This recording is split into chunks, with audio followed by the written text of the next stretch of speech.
I knelt in the shadows of the empty church, my knees aching from the weight of what I had just done. The cold stone pressed against my skin as I pressed my forehead to the wooden confessional, my trembling hands clutching the edge of the prie-dieu. Every breath was shallow, each inhale heavy with the guilt that threatened to suffocate me. My voice, when I finally spoke, was hardly more than a whisper, trembling with a mixture of dread and defiance. I confessed the darkest secret I'd ever carried. I had given the last rites to my sister's murderer. The memory clawed at me. How I had entered that sterile room, my hands sweaty and trembling, my voice caught in my throat. I saw his face again, cold and unrepentant, a predator in a twisted sort of silence. I remembered how I had forced myself to speak, how I had traced the sign of the cross over his forehead, anointing him with holy oil. It was supposed to be mercy, a final act of grace, but it tasted bitter, like ash on my tongue. I had whispered the words of absolution, yet the conviction in my heart was fractured. I knew with each syllable that I was sealing my own damnation. I closed my eyes, pressing my palms together tightly, as if holding on to something real amid the chaos of my mind. The church's silence felt deafening, stretching out like an endless abyss. I could feel the sweat trickling down my temples, cold and sticky, as I replayed the moment over and over. Did he deserve forgiveness? Did I? Or was I just fooling myself into believing that mercy could be granted to someone who had taken everything from me? Suddenly, the faint creak of the confessional door startled me. I opened my eyes and saw the flickering candlelight cast shadows across the wooden panels, flickering like ghostly fingers reaching out to pull me under. I hesitated, heart pounding, knowing that the truth I carried could shatter everything.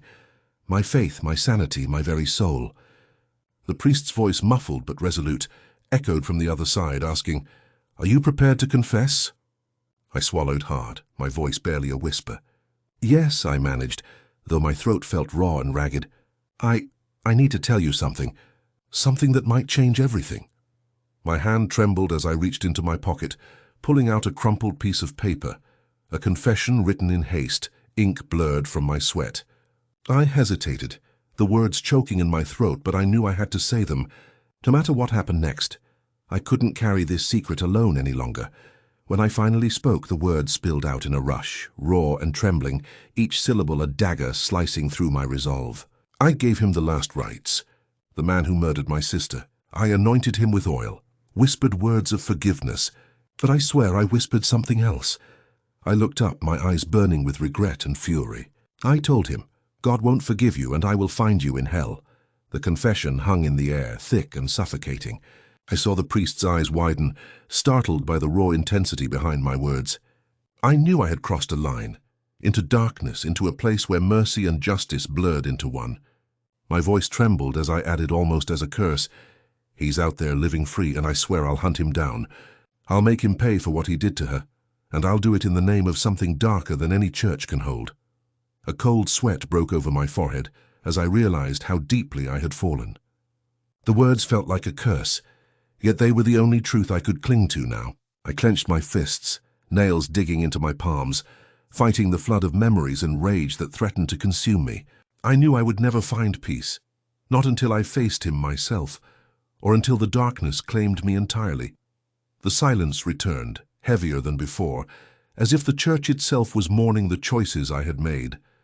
I could feel the weight of my confession pressing down, sealing my fate in a way I couldn't undo.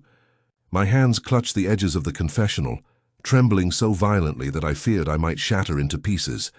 I knew that from this moment on nothing would be the same. I had told my secret, and with each word I felt the cold inevitability of my descent into darkness emerging, an unbreakable vow that I would pursue him, no matter where he hid, no matter what it took. And in that moment, I understood that I was no longer just a priest caught in a web of guilt. I was something far worse.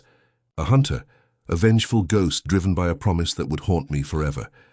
The line between salvation and damnation had blurred, and I was ready to cross it. My knees shook beneath me as I knelt in that confessional, the dim light flickering overhead, casting shadows that danced with my trembling hands. Every breath I took felt like inhaling shards of glass, sharp, jagged, cutting into my very soul. I tried to steady myself, to find some semblance of peace, but the weight of what I had just done pressed relentlessly on my chest. The muffled echo of my own voice still haunted the small, enclosed space, bouncing back at me in a twisted reflection of the guilt that threatened to drown me. I could feel the tears welling up, hot and bitter, sliding down my face and mingling with the cold sweat that glued my skin to the wooden bench. In that fleeting moment, I wasn't sure if I was praying for salvation or cursing myself for the terrible truth I had just revealed. My mind replayed that moment, my trembling hand administering the last rites to the man who had taken my sister's life. How could I have done it? The sacred words, meant to offer solace, had slipped from my lips, sealing his fate in the shadows of my own moral abyss. I remembered his eyes, blank, unrepentant, no remorse, only a cruel defiance that chilled me to the bone. I whispered to him, knowing there was no forgiveness, only the bitter truth I could no longer deny. "God won't forgive you," I had said, my voice cracking with a mixture of rage and despair. But even as the words left my mouth, I knew they were not just words for him. They were the curse I had cast upon myself. That moment, that terrible confession, marked the point of no return. I had crossed a line from which there was no retreat. Now, as I knelt alone in that confessional, I could feel the darkness creeping in, whispering promises of revenge, of justice that no divine decree could justify. My heart pounded so loudly I was sure the entire church could hear it, each beat a tattoo of my resolve, my obsession. I could taste the metallic tang of fear and guilt mingled on my tongue, and I knew that my soul, my very essence, was teetering on the edge of some abyss I could no longer see the bottom of. The silence was deafening, broken only by the sound of my own ragged breathing. I clutched the edges of the confessional, my knuckles white, as if holding onto something tangible could prevent the darkness from consuming me. My thoughts spiraled into chaos, memories of my sister flashing before my eyes, her smile, her laughter, and then the brutal image of her killer, unrepentant, unshaken. I was supposed to be a shepherd, a voice of comfort, a vessel of divine mercy, but in that moment I felt like a monster cloaked in holy robes. I had given him the last rites, yes, but in doing so I had also fed my own fury, my desire for retribution. I whispered to myself that the Lord would judge him, that justice would be served in some divine way. But deep down I knew better. I knew that the line between divine justice and human vengeance blurred in my mind, and I had crossed it without looking back. And then I whispered something that I hadn't intended to say aloud, something that felt like a curse, a promise, a vow. "God won't forgive you, and I will find you in hell." Those words escaped my lips before I could stop them, and with them I sealed my own damnation. I felt the weight of that declaration settle in my chest, heavy as a stone, sinking me deeper into the darkness I'd tried so hard to deny. As the tears continued to flow, I realized I was no longer just a priest, no longer a servant of the divine. I was something else, something darker, a hunter, a ghost driven by a promise I knew I would never be able to break. The line between salvation and damnation was frayed and tattered, and I was walking it now, step by irrevocable step. In that confessional, I felt the cold grip of fate tighten around me. The voice inside my head whispered that I had become a creature of vengeance, an agent of some primal justice that no prayer could undo. The guilt was a noose, and I was hanging from it, slowly suffocating in my own remorse. The shadows in the church grew longer, darker, whispering dark secrets I dared not listen to, but I knew they were there, waiting for me to step further into the night. My mind raced, blurred with the storm of my emotions, as I thought about the man out there, still free, still alive. Every second that ticked by felt like another nail driven into my moral coffin. How long before I lost myself completely? How long before the hunger for vengeance consumed what was left of my soul? I clenched my fists harder, nails biting into my palms as if physical pain could somehow anchor me to the fractured remnants of my humanity. I had confessed my sin, yes. But the real battle was only beginning.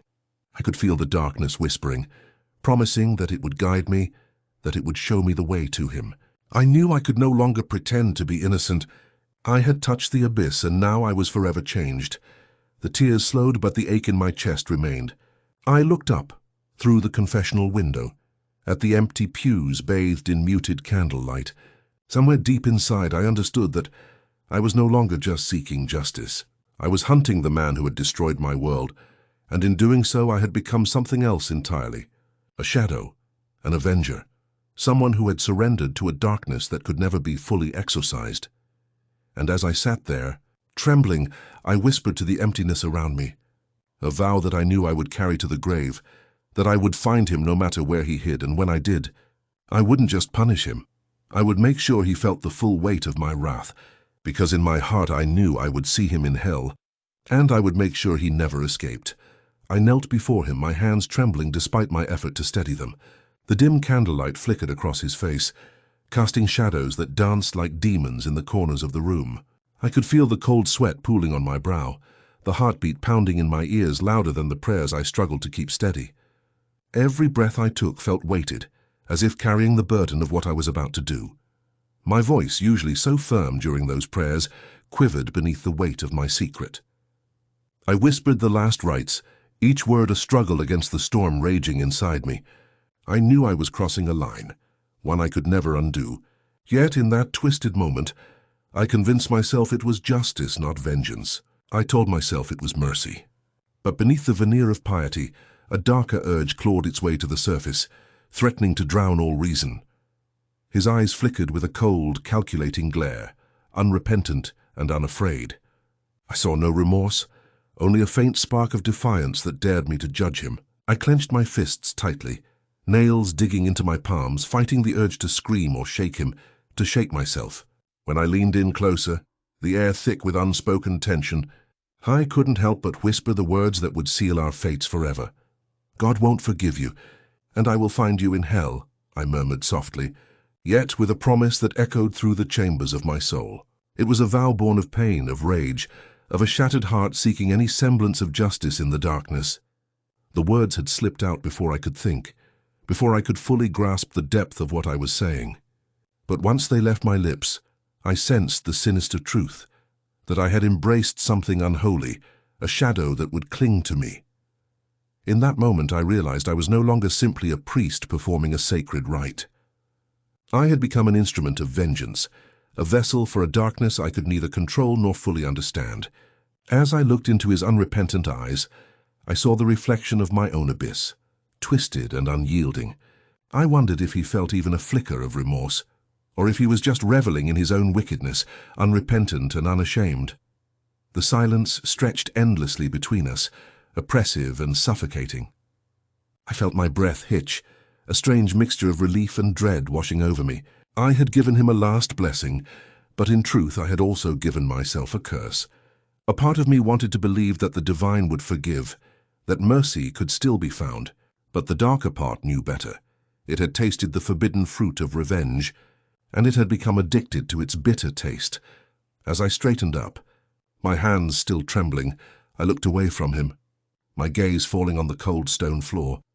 I knew that from that moment on I would carry this secret, this sin, like a scar etched deep into my soul. I had whispered the unthinkable, spoken the words that I knew would haunt me in my nightmares, and yet I felt strangely liberated. For in that act, I had taken back some fragment of control, some fragment of justice, no matter how warped it was.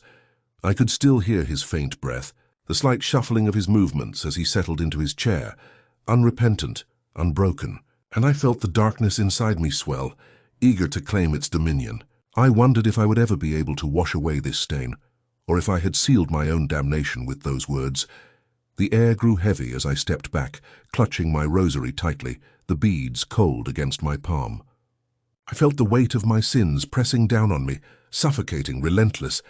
I knew that I had crossed a line from which there was no return. Yet somehow I also knew that I would do it all again, if it meant bringing justice to the shadowed corners of my broken heart. Because, deep down, I understood that the line between divine mercy and human vengeance had long since blurred. I had become an agent of my own justice, an avenger cloaked in the guise of faith. And in that dark, silent space, I whispered a final vow, a vow that I would seek him out no matter how long it took, no matter how much I had to sacrifice. He would feel the full weight of my wrath, and when I found him, I would make sure he remembered this moment, this night, this sin. Because I knew now with absolute certainty that I would see him in hell, and I would ensure he never escaped that inferno. My pulse pounded relentlessly in my ears, each beat a cruel reminder of the weight I carried. I could still see the icy glare in his eyes, cold, unrepentant, entirely untouched by the mercy I had just bestowed. It was as if I had handed him a false salvation, a fleeting illusion of peace before condemning him to damnation. The memory of that moment played over and over in my mind, each replay sharpening the ache in my chest. I remember kneeling before him, my trembling hands clutching the worn rosary, the beads feeling like shards of ice against my palms. My voice was barely more than a whisper, trembling with the tumult of conflicting emotions. The guilt, the rage, the faint hope that somehow I could do right by her, by my sister. I had always believed in mercy, in divine forgiveness, but now I questioned everything. Had I just become an accomplice to his sins? Had I blurred the lines between justice and mercy so thoroughly that I could no longer tell where one ended and the other began? His eyes flickered with a faint flicker of something. Contempt, perhaps, or disdain. It was a look that seared into me, more piercing than any blade. I leaned in closer, feeling the heavy silence stretch between us, thick with unspoken truths. My lips parted, words forming, yet I hesitated, as if each syllable could either redeem or condemn us both. Then, with a voice barely above a breath, I whispered, "God won't forgive you, and I will find you in hell." The words were not spoken lightly. They were carved into the very marrow of my soul, an oath sealed by the darkness that now coursed through my veins. In that moment, I knew I had crossed a line that could never be mended. I had granted him the last rites, a ritual rooted in mercy and faith, but my true intention had been different, an act of vengeance disguised as divine grace. I wondered if the priest's words echoed in his mind, if he perceived the threat, the promise of retribution hidden in my tone. Perhaps he understood that I wasn't just a conduit for divine mercy, but a vessel of my own wrath. My heart twisted painfully at the thought that I had become something I once despised, an agent of vengeance, cloaked in the garb of faith. The room felt colder now, the shadows lengthening, as if the darkness itself was listening. My mind replayed the moments before when I had spoken the words, sealing our fates with a silent curse. The memory of her face, peaceful yet forever lost to me, haunted my every thought. I had sworn to find him, to expose his remorseless soul no matter how long it took or what sacrifices I might have to make. That vow had become an obsession, a relentless pursuit fueled by sorrow and fury. I clutched my chest, feeling the pounding of my heart echo through my ribs. My skin tingled with an icy sweat, and I wondered how I had survived so many nights living with this secret, how I had managed to reconcile the divine compassion I was expected to uphold with the savage desire for retribution that now burned in my core. The dichotomy tore at me, each side pleading for dominance, but neither willing to surrender. The words I had spoken still echoed in my mind, a haunting refrain. "God won't forgive you, and I will find you in hell." The phrase seemed to absorb the darkness around me, transforming into a curse I carried like a heavy chain. It was my promise to myself, a dark vow to bring him to justice, if justice was even possible anymore. I knew that I had become a creature of shadows, a predator driven by grief and rage, and that I could never return to the innocence of my faith.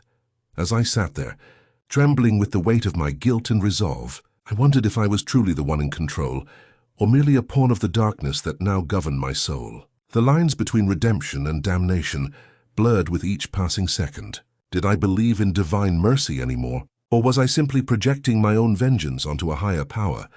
The questions spun endlessly in my mind, yet I knew one thing with absolute certainty. I would find him. I would make him feel what I felt, an inferno of guilt, fear, and the inevitable unraveling of his soul. In that silent, suffocating room, I made a promise that reverberated through the chambers of my conscience. I would track him down no matter how long it took, no matter the cost.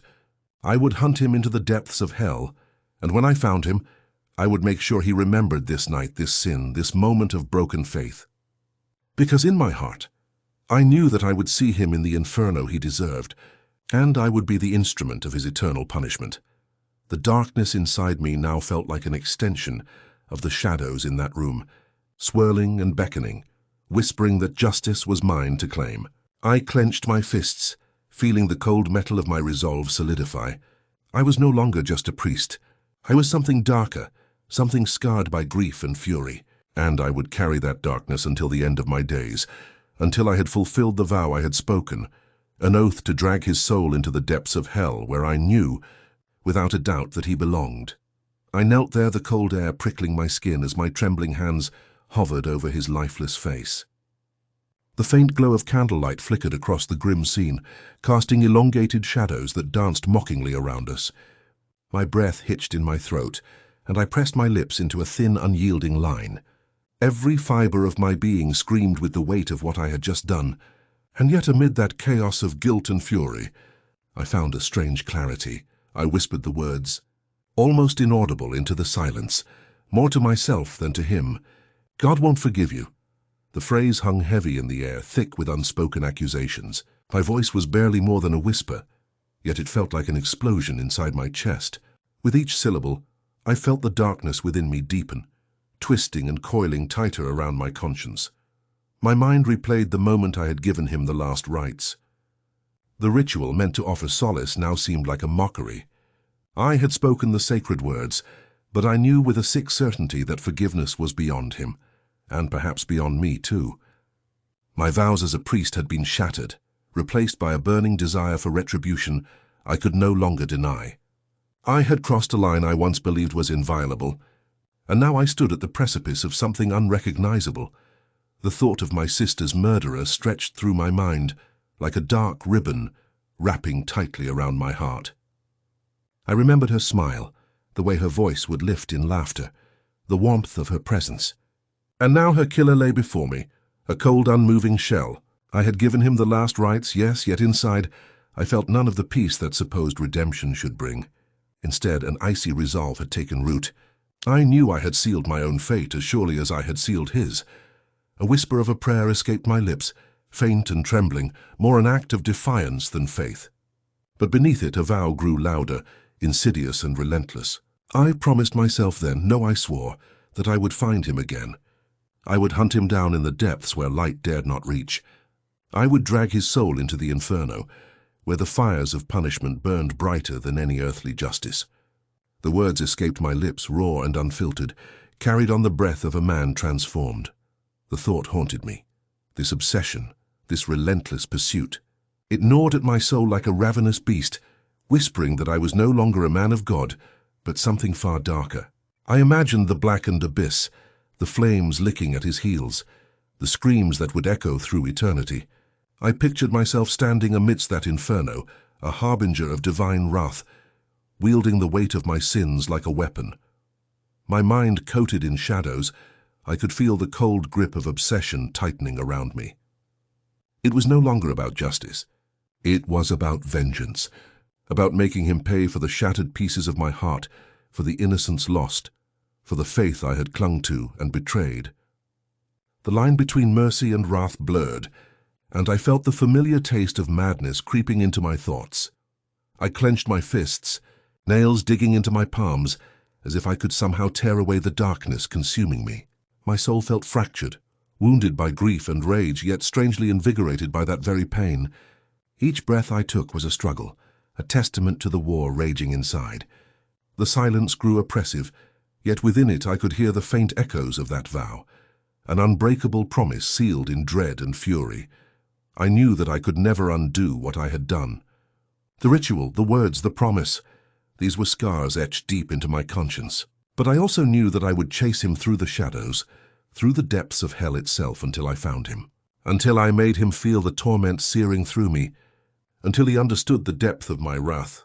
And so I stayed there, trembling, clutching the cold stone of my resolve, knowing that my path was now irrevocably dark. I had become something else, something haunted, something relentless. The words I whispered into the gloom reverberated within me, sealing my fate. I would find him, and I would see him suffer in the inferno I had sworn to invoke. In that moment, I realized that I had become the very instrument of my own destruction, yet I welcomed it, for in the depths of that darkness, I found a twisted sense of purpose, a purpose born from loss, from rage, from the broken fragments of faith I once held dear.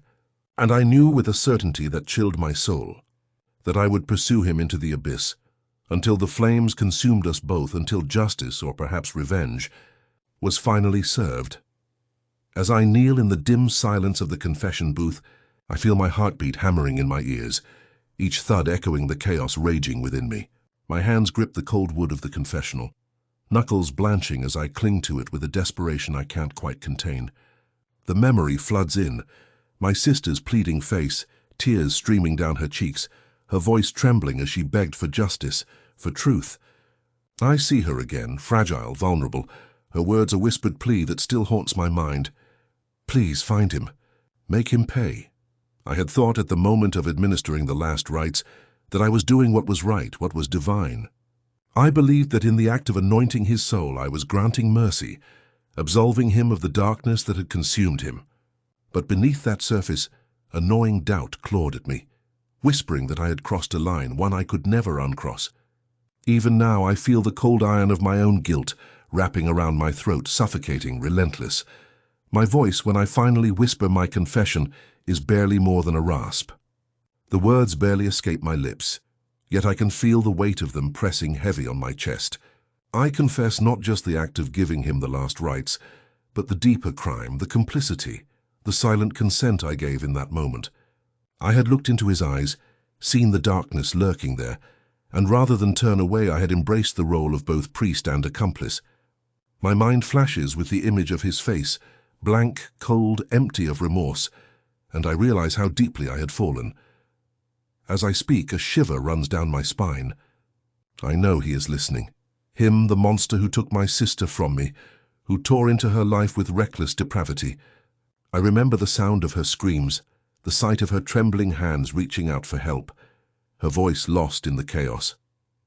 That memory has become a relentless ghost, haunting my every waking moment. No amount of prayer or penance seems enough to erase the echoes, yet I cling to the hope that somehow, this act of confession might bring me a fragment of peace. But peace is a distant dream. For even as I whisper my sins, I feel the darkness creeping into my bones, whispering that I am complicit, that I am as damned as he is. I think of his eyes, those cold, unrepentant eyes, and a surge of fury surges through me. I want to scream at him, to tell him that his evil will not go unpunished, that I will hunt him down no matter how long it takes, that I will make him feel the weight of his sins just as I carry mine. The words I whisper are coated with venom, a promise of retribution I cannot ignore. I lean closer to the confessional opening, my voice dropping to a whisper filled with both rage and despair. God won't forgive you, and I will find you in hell. The unspoken vow hangs heavy in the air, sealing my fate with a bitter resolve that chills me to the core.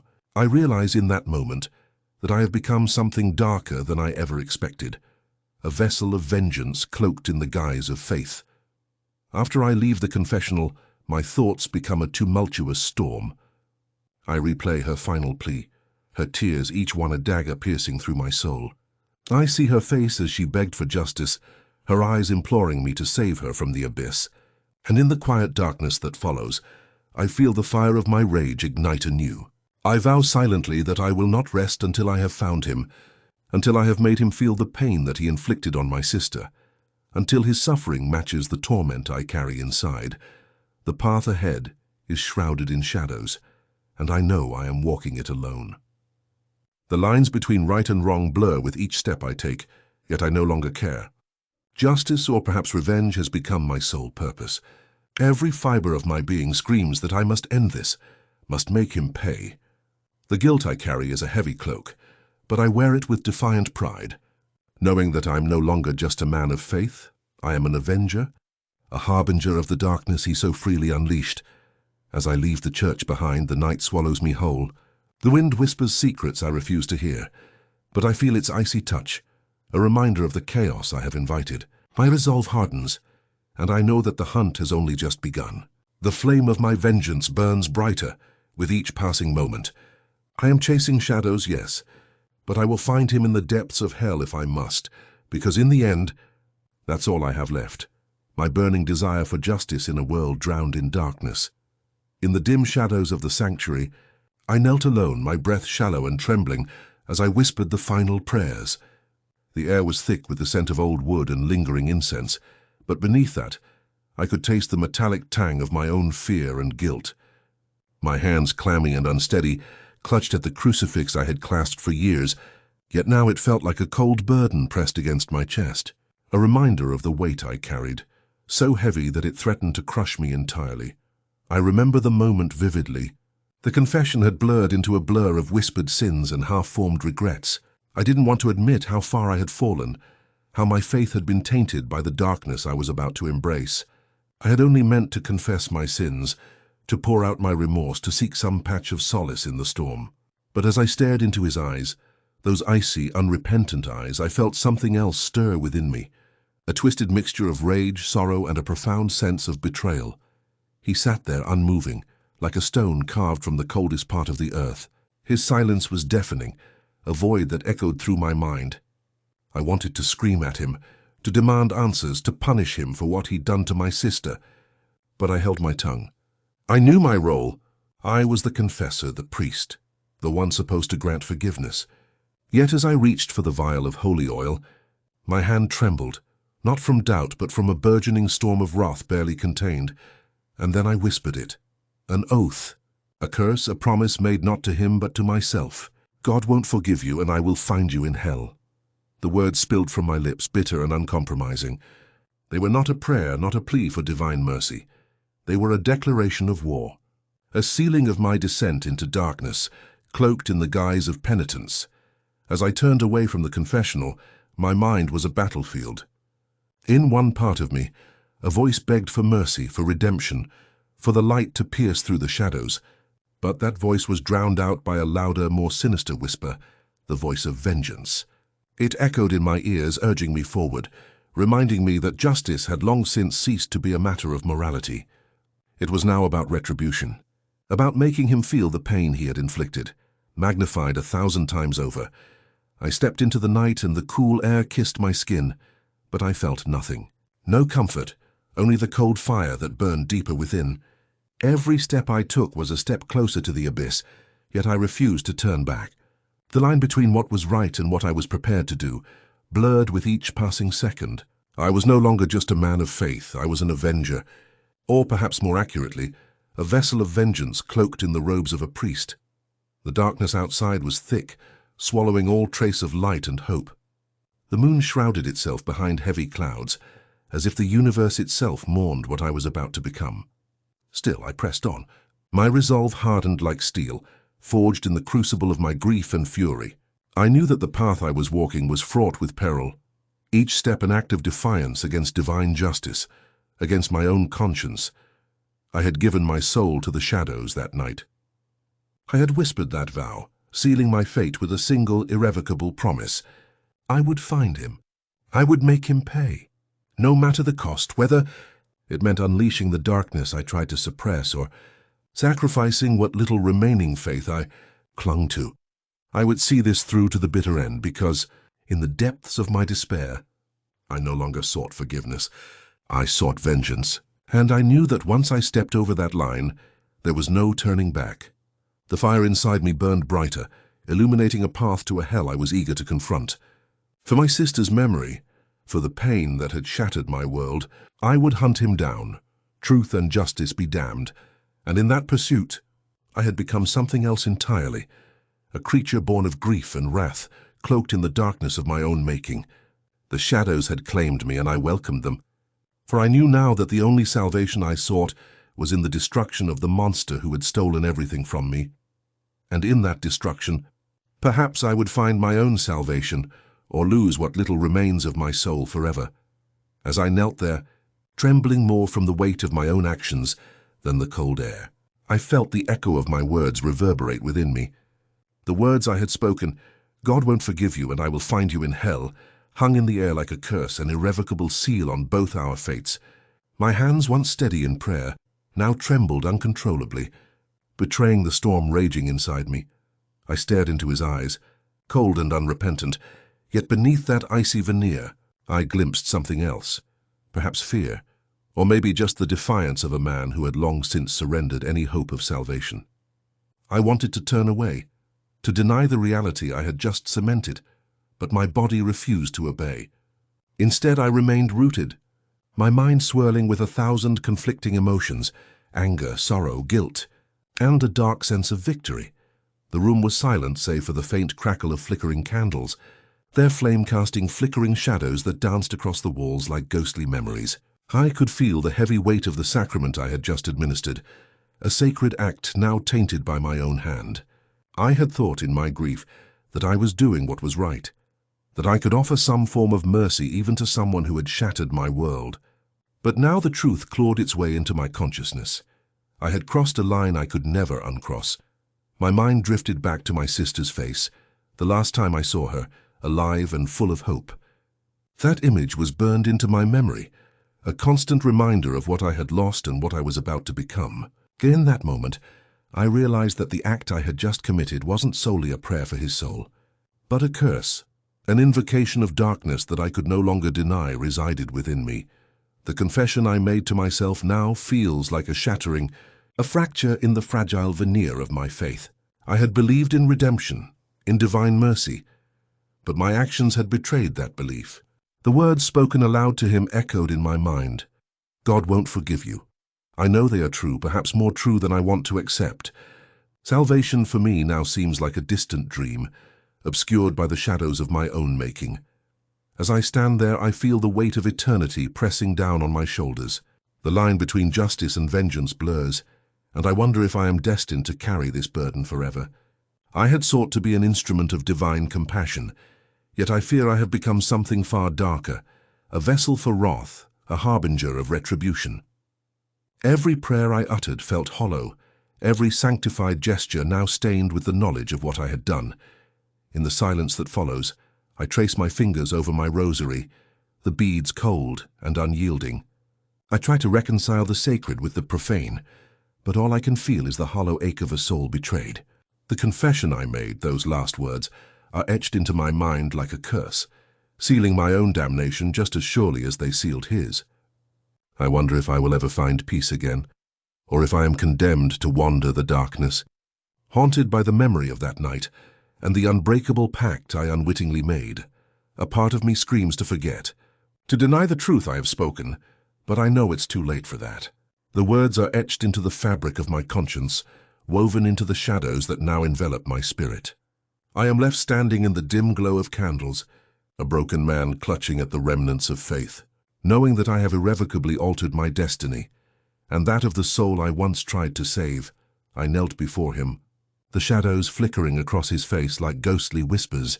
My hands trembled uncontrollably, clutching the crucifix as if it could offer some defense against the storm raging inside me. My voice, barely more than a tremor, carried the last prayers, pleas for mercy, for salvation, for a flicker of divine grace to pierce the darkness that shrouded this accursed moment. Yet even as I mumbled the words, I felt the bitter truth settle deeper into my bones. I had just performed the unthinkable. I had given my sister's murderer the final rites, sealing his soul, perhaps, into a hell I now feared I would never escape. His gaze, cold and unrepentant, met mine with a defiance that chilled me more than the winter air. I saw no remorse, only a dark, unyielding resolve that matched my own turmoil. As I leaned in closer, my voice quivered, trembling with a mixture of anger, despair, and an almost primal need for retribution. I whispered into his ear, the words tasting of venom and prophecy. God won't forgive you, and I will find you in hell. Each syllable dripped with a promise, an unspoken vow that I would hunt him to the depths of damnation, that the sins he had committed would haunt him even beyond this mortal coil. The moment felt suspended in time, a fragile fracture where mercy and vengeance collided. I felt the burden of my confession weighing heavily on my shoulders, an unbearable load that threatened to crush me completely. My voice, once steady and filled with faith, now echoed with the raw edge of my own fractured soul. I wondered if I had become something unrecognizable, a priest turned avenger, a man who had lost his way in the labyrinth of grief and rage. In that fragile silence, I could almost hear the faint echoes of my sister's voice, calling out for peace from beyond the veil. Her gentle plea haunted me, blending with the bitter taste of my own guilt. I could see her face, so pure, so innocent, torn from this world by the hand of a monster I had just condemned to the same hell I feared would swallow us all. The image burned behind my eyelids, relentless and unforgiving. My hands still shook as I clutched the crucifix tighter, trying to anchor myself amid the storm. I felt like a broken vessel, shattered by the weight of my sins and the horrors I had witnessed. Every prayer I recited seemed hollow now, a mere echo of what once was, drowned out by the roaring chaos inside me. How had I descended into this abyss? How had I become the very darkness I once fought against? The memory of that night, the moment I betrayed everything I believed in, crashed over me like a tidal wave. The words I whispered now serve as a permanent scar etched into my conscience, a reminder that some sins are too heavy to bear, some truths too terrible to face. I ask myself if redemption is still possible, or if I have already crossed a point of no return, condemned to wander the shadows I have cast upon my soul. I feel the cold sweat bead along my brow as I stand there, trembling with the weight of my own guilt. The candle's flicker casts long, dancing shadows that seem to mock my despair. I know that I will carry this burden for the rest of my life, this unholy secret buried deep within my heart. The promise I made, the vow sealed with my words, will echo through eternity, a testament to the darkness that now defines me. I glance down at the crucifix once more, seeking some fragment of divine grace to justify what I have done. But all I find is a hollow emptiness, a void where hope once dwelled. I am no longer sure who I am, priest, sinner, or something in between. The line between salvation and damnation has blurred, and I am left standing in the shadows, clutching my faith like a dying ember. In the depths of my soul, I know that the darkness has already claimed me. The words I uttered, those final damning words, are now etched into my spirit, sealing my fate alongside his. I have become a vessel for vengeance, a guardian of a secret so terrible that it threatens to unravel what little remains of my broken soul. I am condemned to wander endless nights, haunted by my own voice, haunted by the whisper of her death and by the shadow of the man I cursed to hell. And yet, amid this despair, a flicker of defiance remains. A stubborn, desperate hope that maybe somehow I can find redemption, or perhaps I am destined to drown in the darkness I conjured, a fallen priest lost in the abyss of my own making. The only certainty I hold on to is this: I will never forget. I will never forgive myself. And I will never stop hunting the darkness, no matter how deep it pulls me under. As I knelt there, the cold wood of the pew pressed uncomfortably against my knees, seeping through my robes and into my bones. The chill wasn't just physical. It reached deep into my marrow, a ruthless reminder of my surrender. My hands, once steady with faith, trembled uncontrollably, betraying the storm raging within me. I clung to the prayer beads, fingers clutching each knot as if they could anchor me to some semblance of hope I desperately wanted to believe still existed. My voice, quivering, almost lost in the shadows that clung to the chapel, murmured the last prayers I knew, but they felt hollow, meaningless. My mind replayed that moment, that final act of darkness I committed, like a nightmare I couldn't wake from. I had given her murderer the last rites, a ritual meant to bring peace, but instead it had become my curse. The words spilled from my lips, heavy with the weight of a sin I would carry forever. I had whispered to him, "God won't forgive you, and I will find you in hell." The words left my mouth with an unintentional finality, sealing my own damnation just as surely as his. That confession, no, that damnation, had slipped out in a moment of weakness, and it felt as if the very air around me thickened with the darkness I had invited in. The man's eyes flickered with a cold, unrepentant defiance, a mirror of the evil that had claimed my sister. I saw in them a reflection of the abyss I now knew I was sinking into. The sacred space that once promised salvation now felt like a trap, a coffin closing around my soul as I realized I had crossed a line from which there was no return. My hands, glossy with sweat, trembled as I pressed them together in a feeble attempt to pray, to plead with some divine mercy that seemed impossibly distant now. The chapel's silence was deafening, broken only by the whisper of my own breath, shaky and uneven.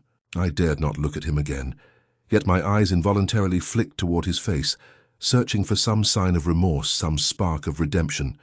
But there was nothing, only that icy stare staring through me as if I were already damned. In that moment I felt an overwhelming sense of helplessness. I had handed her murderer the last rites, believing I was doing my duty. Yet I'd also handed him a piece of my soul. I had believed for a fleeting second that perhaps mercy could be shown even in spite of the evil before me. But now all I could feel was the crushing weight of my own betrayal, of myself. Of my vows, of the faith I once held dear. I thought about her, my sister, how her voice once filled our home with warmth, how innocence was taken from her in a blink, and how I'd failed her in the worst possible way.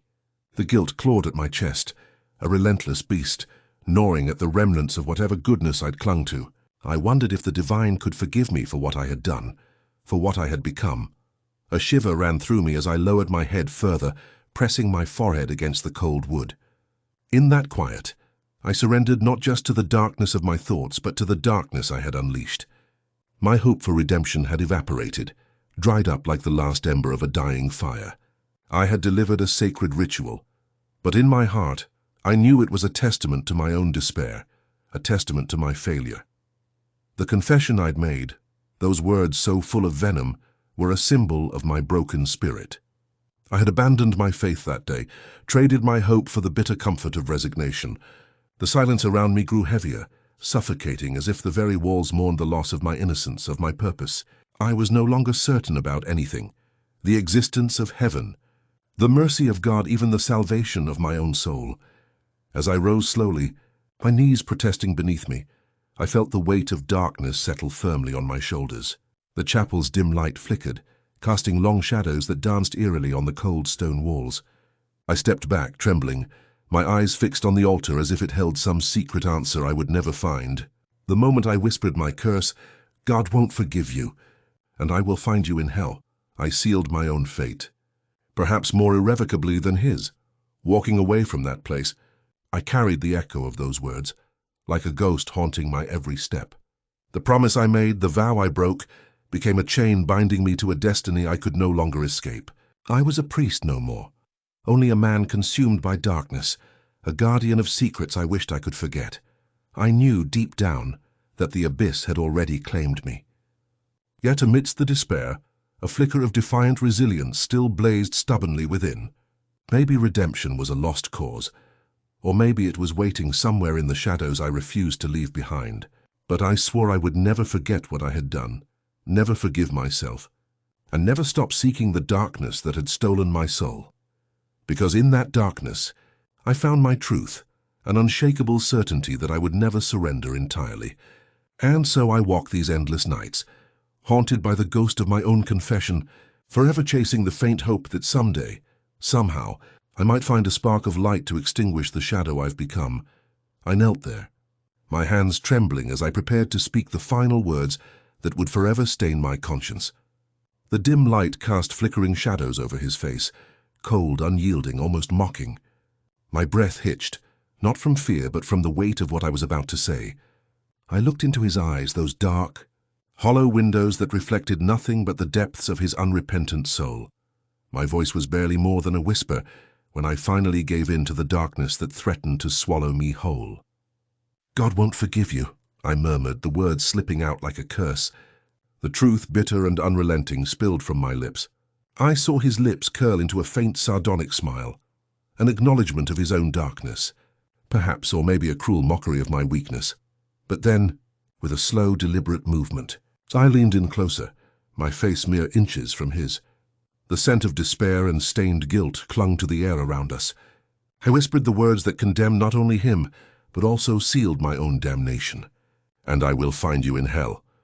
That phrase, meant as a curse, felt more like a confession, a revelation of the part of me that had already surrendered to the abyss. As I pulled back, I saw his eyes flicker with a strange, almost amused glint. He understood, perhaps, the gravity of my words, or perhaps he simply relished the power he still wielded. I felt my stomach tighten, not from fear, but from the gnawing realization that I had just given voice to a vow I would never be able to break. I stood slowly, my knees protesting beneath me. My hands, now clammy, clutched the edge of the altar for support. The silence that followed was deafening, as if the very walls of the chapel had absorbed the weight of what had transpired. I turned away from him, each step feeling heavier than the last, as if I was dragging chains of regret and retribution behind me. The words echoed in my mind, a relentless refrain that refused to fade, a promise of vengeance, a curse I had laid upon myself. I knew that by uttering those words, I had set in motion a chain of events that could never be undone. My soul felt fractured, torn between the remnants of my faith and the darkness that now claimed me. In that moment, I was painfully aware that I had become something else, a guardian not of salvation, but of wrath. The darkness I had once only glimpsed from afar was now a part of me, woven into every thought and every breath. I understood that my vow would follow me, whispering in the shadows, reminding me of the price I had paid for my own silence. As I stepped into the night, the cold air seeped into my bones, and I could feel the weight of my words pressing against my chest. That promise, "I will find you in hell," became a shadow that stalked me, whispering ever so softly in the corners of my mind. It was no longer just a curse cast upon him. It had become my own lament, a curse I could not escape. I wondered sometimes if the darkness was waiting for me at the end of this path. Perhaps it already had its claws in my soul, ready to drag me down into the depths I had spoken of. I felt the chill of that possibility, yet I carried on, knowing that I had sealed my fate the moment I whispered those words. I had made an oath, not just to him but to the darkness that now swallowed me whole, and as I moved further into the night, I tasted the bitter truth. No matter how much I might seek redemption, I had already crossed a line from which there was no return. The words haunted me, a relentless reminder that I was no longer a man of faith, but a vessel of vengeance and despair. The shadows stretched endlessly before me, whispering promises of eternal darkness, and I could do nothing but follow their lead, forever seeking the ghost of a salvation that was now forever lost. I fall to my knees, the cold ground biting through my habit as I clutch my rosary tightly. My hands tremble uncontrollably, each bead slipping through my fingers, as if mocking my inability to hold on to any semblance of faith. The weight of what I've done presses down on me, an unbearable burden that no prayer can lift. My voice quivers, barely more than a whisper, as I try to find the strength to speak the words I know I must say. My mind races back to that moment, the moment I crossed a line I can never undo. I remember the cold, unyielding stare of his eyes as I administered the last rites. His face was devoid of remorse, and yet I saw something darker lurking beneath, a hunger that I knew had to be fed. I had convinced myself it was necessary, that salvation could only come through my mercy, but now I question everything. Did I really believe in forgiveness? Did I truly think I could somehow absolve him with my words?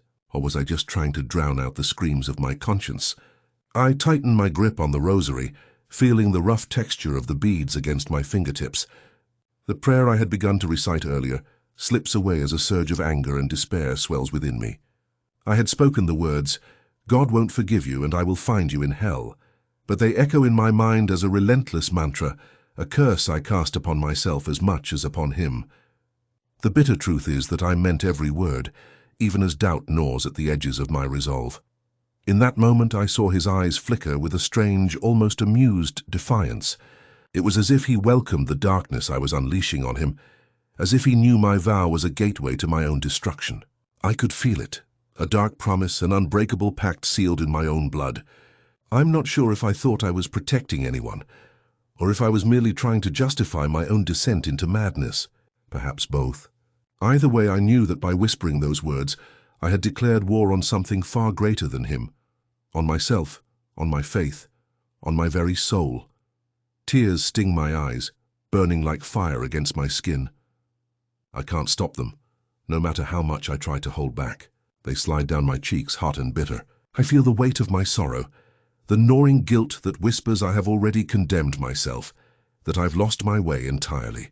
The tears are a betrayal of the vows I once held sacred, now drowned in my tears and rage. I look up at the dark sky, clouded and ominous, and wonder if the night is waiting for me, just as I feared. Maybe the darkness is not just outside but within me, a shadow that lurks in every corner of my mind. Every prayer I utter feels hollow now, a mockery of the faith I once clung to. My heart aches not just for my sister, but for the innocence I have sacrificed, for the light I have willingly abandoned. The wind whispers past, cold and unfeeling, carrying with it the scent of decay. I clutch my chest, feeling the pounding of my heart like a drum of impending doom. I am no longer the man I once was. At least that's what I tell myself. The man of faith, the priest, the healer. Those titles have become distant echoes, drowned in the darkness I have willingly embraced. I have become something else entirely, something vengeful, something broken. The vow I made gnaws at my soul, a relentless spectre haunting every thought. I am consumed by a thirst for retribution, a desire to confront him again, to make him feel the weight of what I have spoken.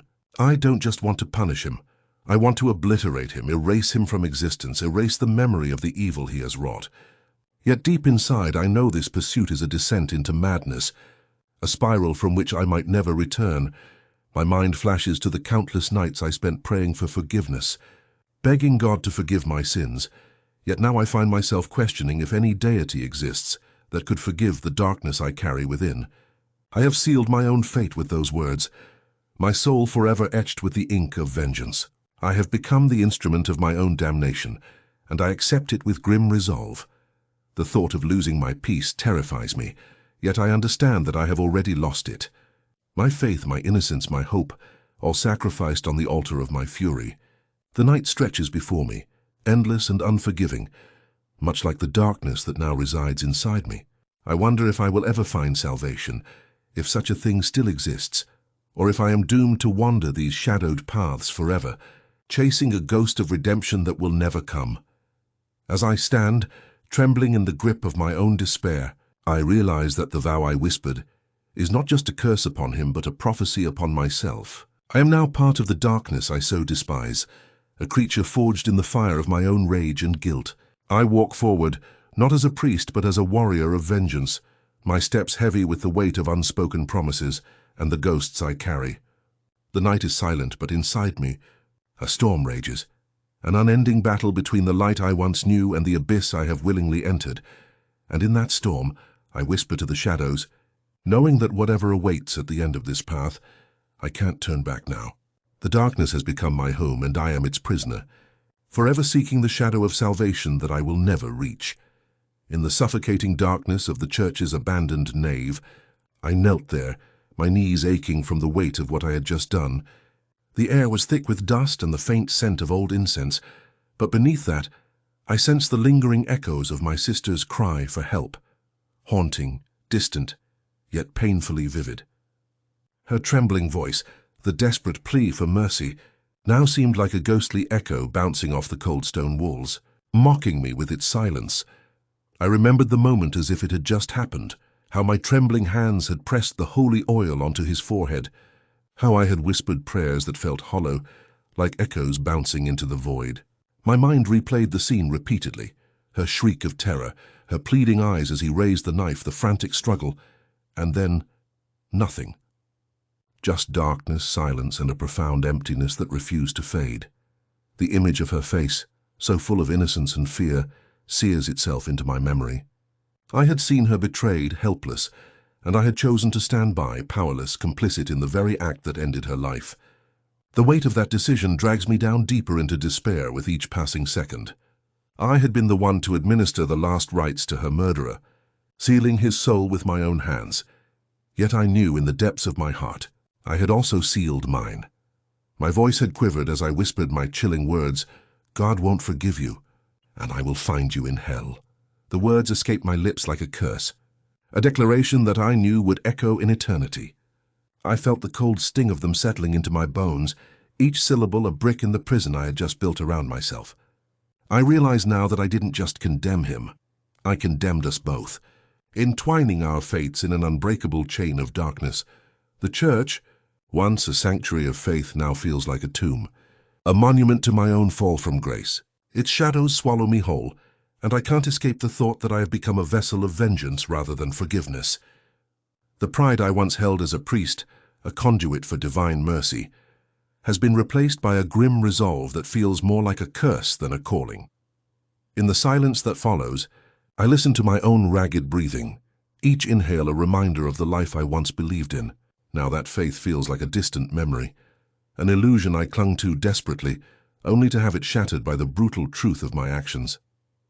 I wonder if there was ever a God who could forgive what I have done, or if that mercy is just a comforting lie we tell ourselves to keep going. My mind drifts to her face, bright, fragile and full of hope, before the darkness claimed her. I clutch at the image, tears threatening to spill, but I refuse to let them. Tears are a luxury I can't afford now. They would only drown me further in remorse. Instead, I focus on the cold reality. I've crossed a line from which there is no return. The line between sinner and saint blurred long ago, and now I stand on the precipice of eternal damnation. The words I spoke linger in the air, heavy and final, an irrevocable pact with the shadows. I am aware that my vow was not just a curse upon him, but a prophecy upon myself. I have become an agent of darkness, a soldier in a war of my own making. My vows of mercy are shattered, replaced by a thirst for retribution that gnaws at my soul. Every step I take within these walls feels like a descent into hell, each echoing footfall a reminder of the path I have chosen. I feel the weight of my guilt pressing down on my shoulders, suffocating me, yet I cannot look away from the abyss. The shadows seem to pull at my very core, whispering that justice, true unrelenting justice, must be served. I can't deny that part of me relishes the thought of vengeance, even as another part mourns the innocence I have lost. My heart races in a chaotic rhythm, part despair, part fierce determination. I know I can't undo what I've done, but I can carry the darkness forward. The night has become my only witness, a silent accomplice to my sins. I clutch the crucifix hanging around my neck, not for comfort, but as a bitter reminder of the faith I once claimed to uphold. Now I question if that faith was ever real, or merely a mask I wore to hide my own fears. The shadows stretch long and cold, enveloping me as I rise to my feet, each movement heavy with the burden of my decision. I cast a glance at the altar, now just a relic of what once was, an altar of hope turned into a monument of despair. I feel the ghost of my sister's voice echoing once more, a whisper in my mind that screams for justice, justice that I have sworn to find at any cost. As I step out of the church and into the darkness beyond, I realize that I will carry this guilt with me for eternity. No redemption awaits me, only the bitter knowledge that I have become a part of the darkness I despise. I walk forward, not as a priest but as a seeker of vengeance, knowing that the shadows I chase might never release me. The night wraps around me like a shroud, and I accept that I am now forever bound to its cold embrace. In the depths of my soul, I whisper once more to the shadows, a vow sealed in blood and regret, an unbreakable promise that I will hunt him down, that I will find the darkness in him, in me, and in this cursed world. Because in this moment I understand one brutal truth. I am beyond salvation, and perhaps so is he. But I refuse to let go of that relentless pursuit. I will walk this path of shadows until the end, no matter where it leads, or if I even deserve to reach that destination. I knelt there, my body trembling, not from fear but from the weight of the truth that I was about to surrender to the silence. My hands shook as I clutched the cold wooden pew, feeling the tremor spread through my arms, through my core. The room was quiet except for the faint rustling of my robes and the distant echoes of my own breath. I knew that what I was about to do would forever stain my soul. But I had convinced myself it was necessary, an act of mercy, or so I told myself in those fleeting moments of doubt. My voice, barely more than a whisper, quivered as I recited the final prayers. The words felt hollow, rehearsed like a ritual I performed to keep some fragment of my sanity intact. So I stared into his eyes, those dark, unyielding pools that seemed to swallow light and hope alike, and I saw nothing but contempt. Yet as I leaned closer, I felt the cold presence of my sister's murderer, the man who had taken her from me, standing before me, unrepentant, unmoved by the gravity of what was happening. In that instant, I knew I held his fate in my trembling hands. I felt the bitterness rise in my throat, the realization that I was offering the last mercy I could muster, knowing full well that it might be nothing more than a hollow gesture, a futile attempt to cling to some remnants of faith that I no longer trusted. My voice, when it finally broke free, was almost inaudible. God won't forgive you, and I will find you in hell. The words escaped my lips with a mixture of anger, despair, and an unspoken promise. I felt a coldness seep into my bones, as if my own spirit had already begun to fracture. The silence stretched between us, heavy and oppressive, as if the very air had conspired to hold my secret in place. I saw his lips curl into a faint, cynical smile, an expression that seemed to mock the very notion of divine forgiveness.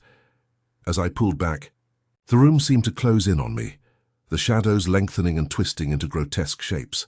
I could almost hear the whispering of the darkness, echoing my vow. An oath that I would hunt him down, that I would not rest until the justice he deserved was carved into his soul. Deep inside, A part of me recoiled at the darkness I had just invoked. Yet another part reveled in the bitter sense of purpose that now drove me.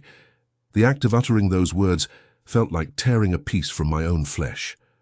I had handed him over to the mercy of divine judgment, knowing full well that I had just condemned myself along with him. My mind spun with images of the past, of my sister's laughter that now haunted my every thought, and of the bloodshed that had forever stained my hands. I clenched my fists, feeling the tears threaten to spill, but I refused to let them fall.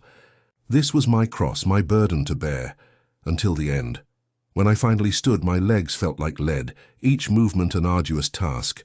I cast a final glance at the altar, now just a hollow shell of what it used to be, a symbol of hope turned into despair. The church's cold stones beneath my feet echoed the emptiness inside me. I stepped out into the night, each breath shallow and ragged, knowing that I had surrendered the last shred of innocence I once claimed to possess. There was no salvation awaiting me now, only the relentless pursuit of vengeance that threatened to consume what little humanity remained. The darkness outside was thick, oppressive, wrapping around my shoulders like a shroud. I felt its weight pressing down, suffocating yet strangely comforting in its familiarity. I had become one with the shadows, their silent witness to my oath, their unyielding companion in this descent. I whispered to the night, a vow sealed in blood and regret, promising that I would hunt him to the ends of this cursed world. I knew that the path ahead was paved with darkness, with pain, with the echoes of my own broken soul. As I moved deeper into the night, I understood an undeniable truth. I was beyond redemption. Perhaps he was too, but that knowledge did nothing to stop me. It only fueled the fire inside. I would walk this path of shadows until my last breath, until my body was rendered ash or my soul extinguished. I had no illusions of escape, of deliverance, of mercy. All I possessed was a relentless hunger for justice, no matter how dark it made me. And so I pressed forward, each step a silent prayer of defiance. The words I had spoken haunted me, a reminder that I had surrendered a part of myself to the abyss. I clenched my jaw, feeling the bitter taste of regret mingling with the cold air. No matter what came next, I knew I would carry this burden, this curse, until the end of my days. Because in my heart, I understood that some sins are so profound, so irredeemable, that even divine mercy might refuse to reach them. Yet still, I would chase him. I would hunt him through the darkness and into the shadows of my own fractured soul. I would never let go of the promise I had made, no matter if it condemned me to eternal damnation. For in this moment I grasped the brutal truth. I am no longer a man of faith. I am a creature of vengeance, and I will pursue the darkness wherever it leads, until the final breath escapes my lungs. As I knelt there, the dim flicker of candlelight casting long shadows across the silent chamber, my hands trembled uncontrollably. The cold sweat on my brow betrayed my trembling voice, which barely escaped my lips. Every breath felt like a shattering of my fragile resolve, and the heaviness of the secret I carried threatened to crush me beneath its weight.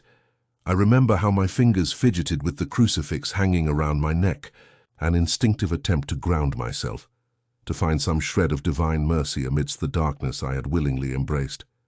I had just whispered the last rites, words I once believed could offer salvation, but now felt like a cruel sacrilege. My mind replayed the moment I had given him absolution, the murderer of my sister, whose blood still haunted the corners of my mind. His eyes still burned with icy disdain, unmoved by the sacred words I uttered. I could see through that veneer of defiance, the flicker of something darker, perhaps regret, perhaps the fear of the abyss awaiting him. But I knew better than to believe he felt remorse, or that divine mercy could reach him now. The betrayal of my own faith lingered bitterly in my throat, suffocating me with every passing second. As I leaned closer, my voice lower than a whisper, I spoke the words that had been gnawing inside me since that fateful moment. God won't forgive you, and I will find you in hell. The words felt like a blade slicing through my soul, sealing my vow with a venomous promise I could not take back. I had crossed a threshold, one that blurred the line between justice and damnation, and I did not care. I wanted him to understand that his darkness had become my darkness, that I would pursue him into the depths of eternal torment if I had to. The air around us grew colder, as if the very room responded to my declaration, embracing the darkness I had willingly invited. My voice, fragile yet filled with unyielding resolve, echoed in the silence, an unspoken curse, a promise etched into the fabric of my existence. I knew that the moment I uttered those words, I had forfeited any hope of redemption for myself. I had become something other than a man of faith. I was now a vessel of vengeance, a shadow stalking the shadows.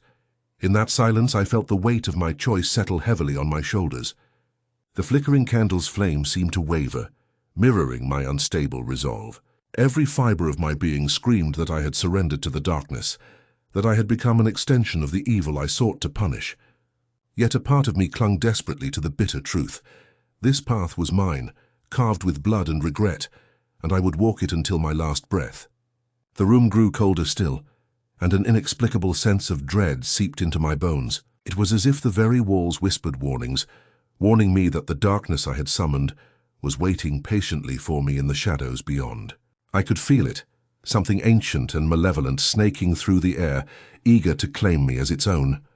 I wondered if the very universe was listening, if the depths of hell had already heard my vow and prepared to drag me into its depths.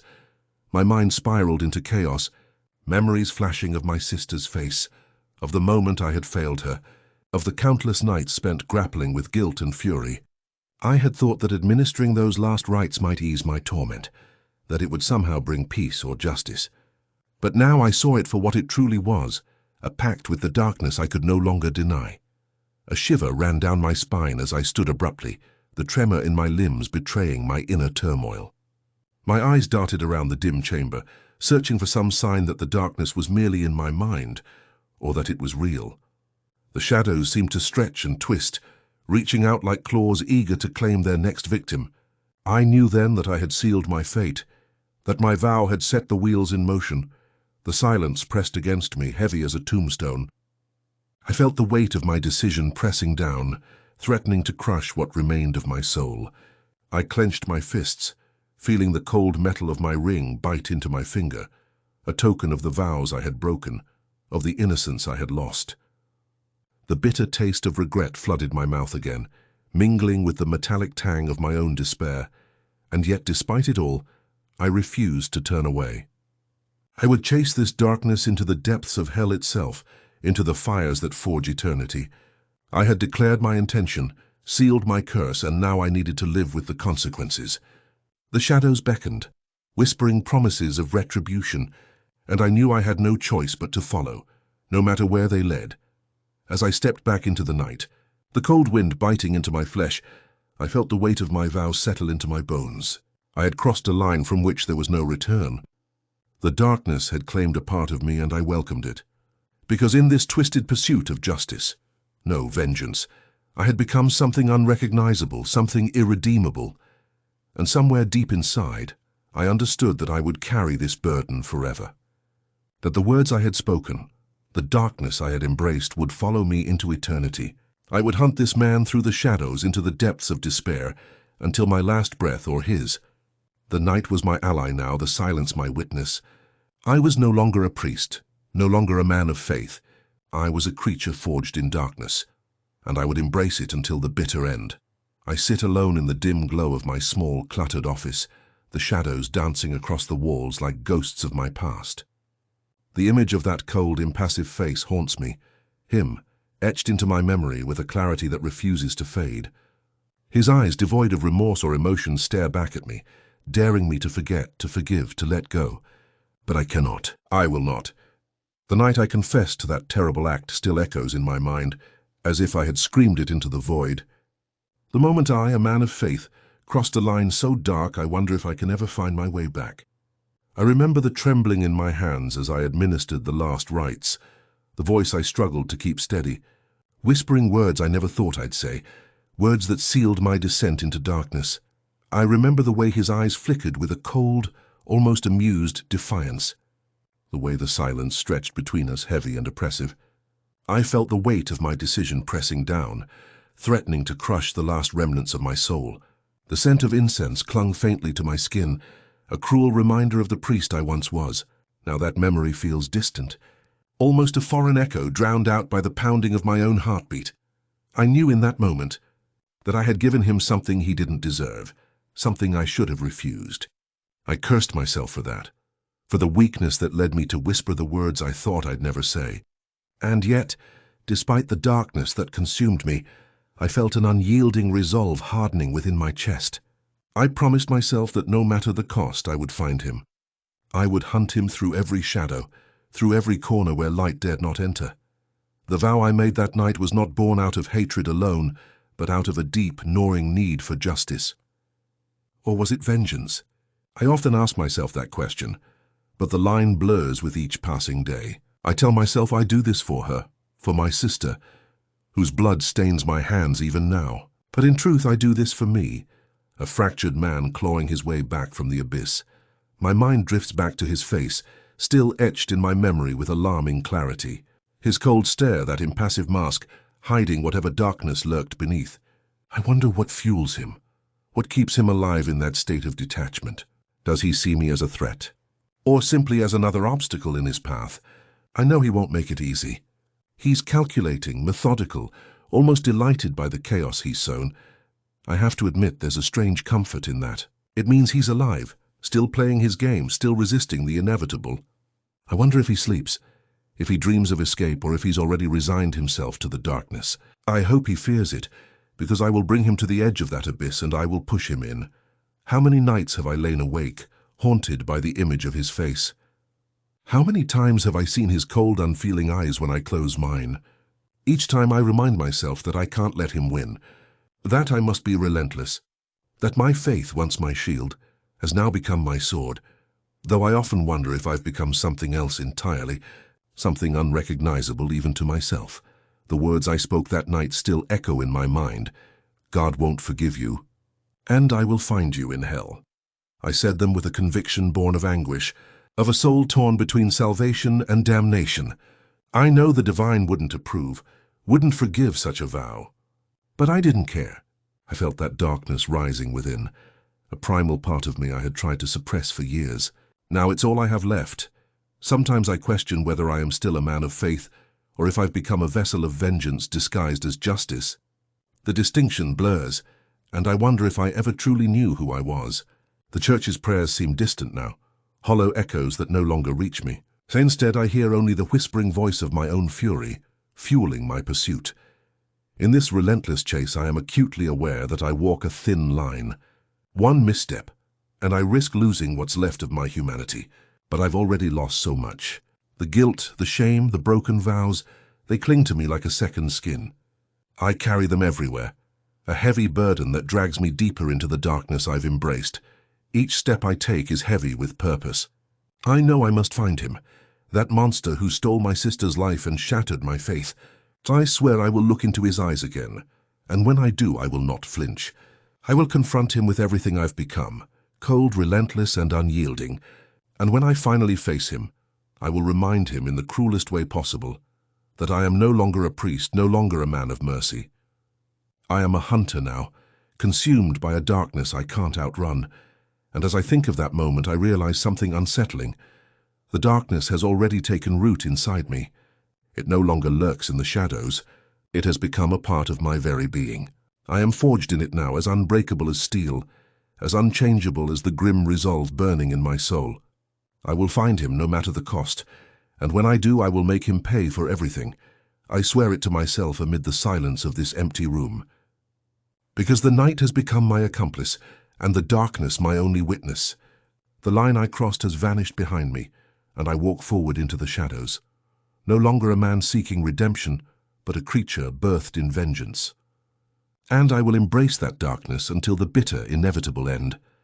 I knelt before him, my hands trembling as I whispered the final prayers, my voice barely more than a breath. The dim candlelight flickered shadows across his face, a face I'd seen in countless nightmares, but now was forced to confront in the cold silence of this forsaken moment. The weight of my secret pressed down on me, heavy enough to crush my ribs, yet I pushed through, compelled by circumstances I could neither deny nor escape. His eyes, vacant and unrepentant, met mine with a silent challenge.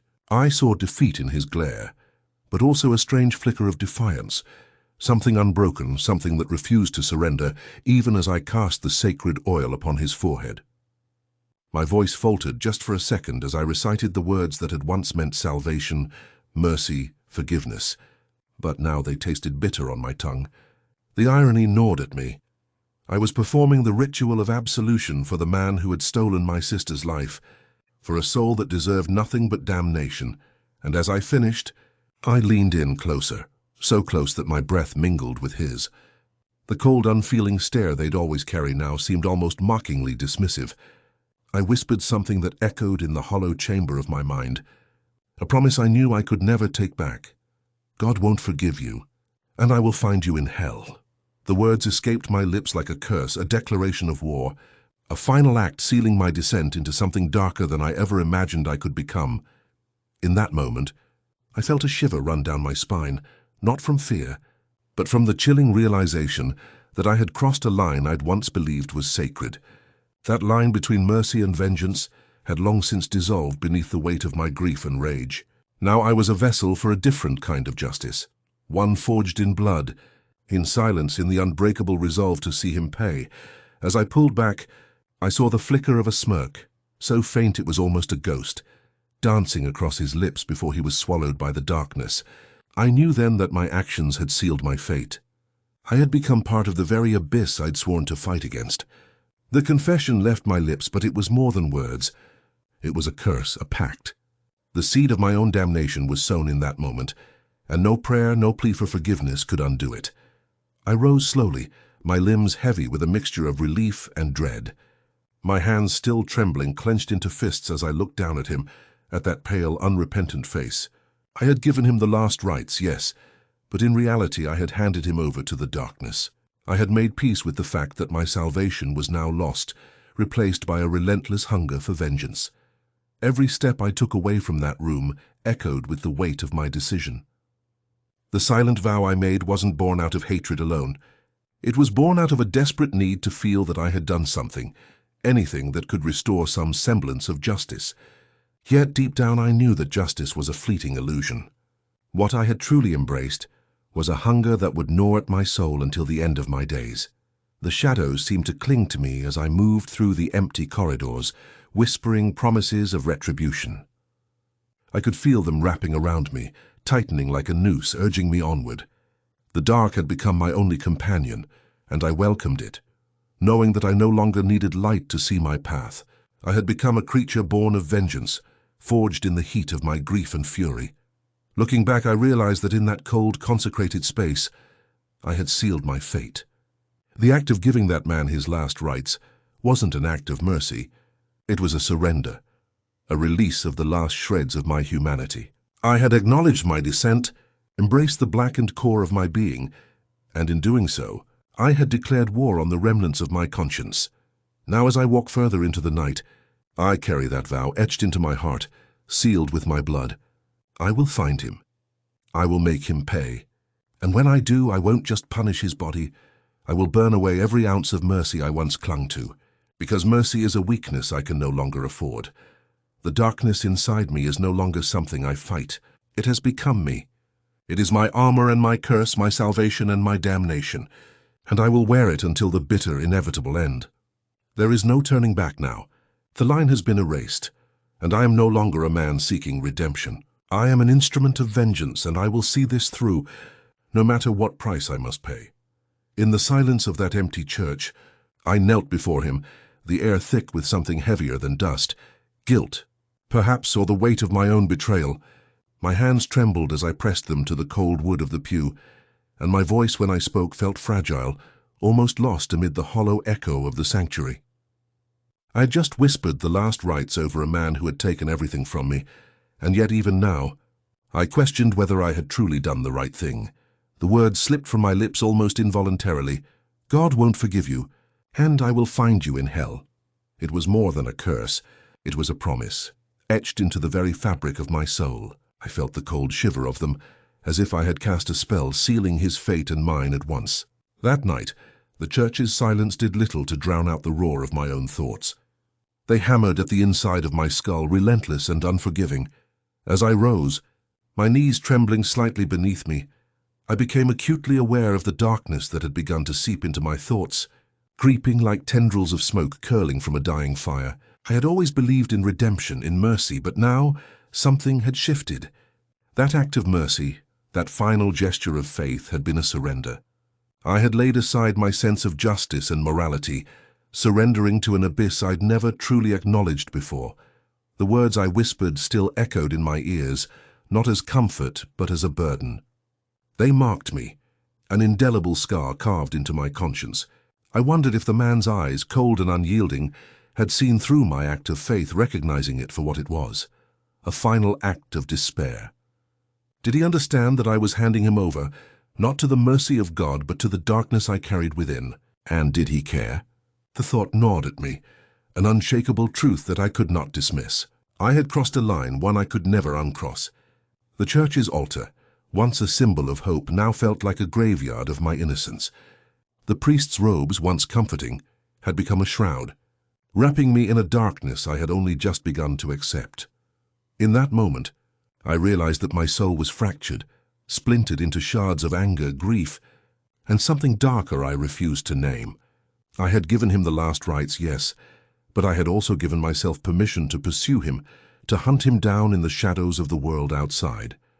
The vow I made in that sacred space was no longer just a promise to justice, but a declaration of war against whatever remained of my humanity.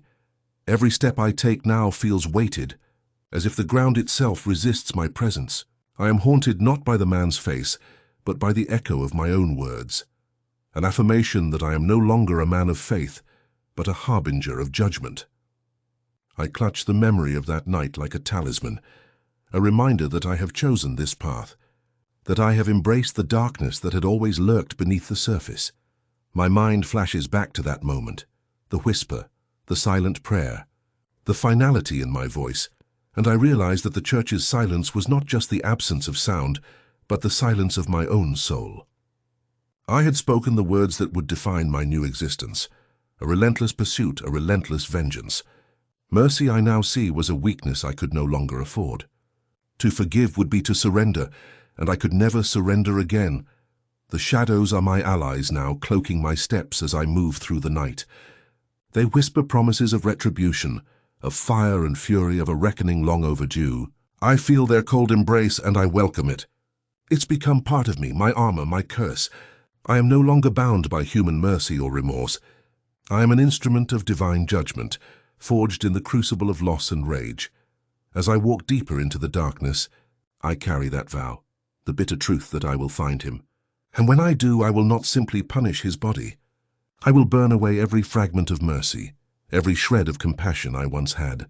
I will make him feel the full weight of my wrath, and in doing so, I will reclaim what is left of my shattered soul. There's no turning back now. The line has been erased, and I am no longer a man seeking redemption. I am something else, something darker, something unrelenting. My heart beats in perfect sync with the shadows that consume me, and I know that this path, this darkness, is where I am meant to be. For in the end, mercy is a weakness I can no longer afford. It's a luxury I have long since forsaken. I remember that night with a clarity that cuts sharper than any blade I could wield. The cold stillness of the church echoed in my bones, each breath shallow and deliberate as I knelt before him. My trembling hands betrayed my certainty. No, not certainty, but a desperate need for some semblance of control in the chaos that had become my life. I could feel the weight of my secret pressing against my chest, threatening to crush me beneath its oppressive weight. As I whispered the last rites, my voice was almost a mere whisper, fragile and uncertain. I traced the cross on his forehead, my fingers trembling not from fear but from the inner storm raging within me. The words felt hollow, rehearsed, yet they had to be spoken, had to be said, to seal his fate and mine. The man before me, the one who had stolen my sister's smile, sat impassively, his eyes cold and unrepentant, like a predator disguised as a victim. When I finally leaned in, my lips close to his ear, I uttered the venomous words, "God won't forgive you, and I will find you in hell." The phrase hung in the air, heavy with promise and menace. I meant every syllable. It was more than a curse. It was a vow, a pact I made with myself in that moment. I didn't realize it then, but I was sealing my own fate as surely as I sealed his. That night something shifted inside me. A piece of my soul was forever lost. I had surrendered to a darkness I had only glimpsed before, a darkness that now consumes me entirely. The church's silence wasn't just the absence of sound, it was the silence of my own conscience, the deafening stillness of a man who had crossed a line he could never return from. The words I whispered echoed long after I left the church, reverberating in the hollow chambers of my mind. They became a mantra, a constant reminder that I was no longer just a priest bound by faith, but a hunter, driven by vengeance. The mercy I once clung to evaporated like mist in the morning sun. It had been a weak shield that I could no longer afford to carry. Every step I take since that night is haunted by the ghost of that moment. I see his face in my dreams, eyes devoid of remorse, a smirk that suggested he believed himself untouchable. But I know better. I know that every evil, every darkness, leaves a mark on the soul of the one who commits it. And I am marked. Marked by my own words, sealed by my own silence. There's a strange comfort in the shadows now, a refuge from the guilt that gnaws at me. I embrace the dark because it feels honest, raw, real. It's where I belong, where I can fully become the instrument of retribution I was destined to be. Mercy? No, that's a weakness I've long cast aside. I have no illusions anymore. I am the darkness that lurks in the corners of the world, the unseen force that will hunt him down until the end. I often wonder about the man I was before that night. The priest who believed in redemption, in mercy, and forgiveness. That man is gone, swallowed by the abyss I willingly entered. Every day I carry the weight of that oath, the vow whispered in the shadows, the promise of hell I made to myself, and I find solace in the knowledge that I am on a path from which there is no return. Yet, beneath the layers of resolve, beneath the armor of wrath, a flicker of doubt lingers. Sometimes late at night, I question whether the darkness has claimed me entirely. But then I remember the look in his eyes, the cold defiance that refused to die, and I realize that surrender isn't an option anymore. Justice isn't gentle, and neither am I. In my mind, I see the faces of those I've lost. My sister, her smile forever etched in my memory, and now the man who robbed her of that smile. Those memories fuel my fire, driving me forward, sharpening my resolve. I will find him. I will confront him again and again if I must, until the last shreds of mercy are burned away, until only the vengeance remains. The night becomes my ally, whispering secrets in the silence, guiding my steps. I am no longer a man seeking salvation. I am the shadow of what I once was. Something darker, something unrelenting. Each moment I feel the fury building within, a storm ready to burst, ready to consume him and any others who stand in my way. And when I finally do find him, I will make sure he understands what true darkness is. I will show him the depths of despair, the coldness of the abyss, and I will remind him that no prayer can save him now, that the sins committed cannot be absolved by priests or gods, because I have already made my choice. I have crossed that line, and there's no turning back. The vow I whispered in that silent church continues to echo in my mind. God won't forgive you, and I will find you in hell. A promise that seals my fate as much as his. I am both hunter and condemned, forever entwined in this relentless pursuit of justice, fueled by a darkness I cannot escape. And in this darkness, I find clarity. Mercy is a weakness, forgiveness is a lie. Only vengeance is real. Only the shadows know the truth now. And I am ready to embrace them fully. I sank onto my knees, the cold stone of the confessional pressing into my knees as I fought to steady my trembling hands. The dim candlelight flickered, casting elongated shadows that danced across the wooden partition. My breath hitched, each inhalation shallow and ragged, as if my lungs refused to cooperate with the storm raging inside me. The weight of the confession pressed down on my chest, threatening to crush me beneath its unbearable heaviness. Yet I knew I had to speak, to unveil the dark truth that had clawed its way from the depths of my soul. My voice faltered at first, hesitant, caught between guilt and conviction. I knew that the words I was about to utter would seal my own fate as surely as they would condemn him. But there was no turning back now. I had crossed a line that blurred the boundaries between justice and madness, and each syllable reinforced my descent into a shadowed abyss. I closed my eyes briefly, summoning every ounce of resolve I could muster, then leaned forward, whispering into the silence that enveloped me. I gave him the last rites, I admitted softly, my voice barely more than a breath. The confession tasted bitter, like ash on my tongue. The words hung heavy in the air, mixing with the scent of incense and the dust of centuries-old wood. I saw his face again, cold, unrepentant, somehow detached from the horror he had committed. My heart clenched, as I recalled how I had laid my hands upon him, murmuring prayers I no longer believed in, desperately seeking some shred of mercy that refused to come. But then, in that moment of fragile vulnerability, a whisper of icy clarity slipped into my mind. I had done what was required of me. At least I told myself that. Yet beneath the surface a dark seed had taken root, growing into a jagged thorn that pierced through my conscience. As I looked into his eyes, I saw the same emptiness that had haunted my sister's face in her final seconds, and I knew that no prayer could undo what was done. My voice grew steadier, more resolute as I leaned in closer. "God won't forgive you, and I will find you in hell." The words escaped my lips like a curse, a promise forged in the depths of my fury. I could feel the gravity of those words sinking into my bones, binding me tighter to this twisted pursuit. It was as if I had etched that vow into my very marrow, sealing my destiny alongside his.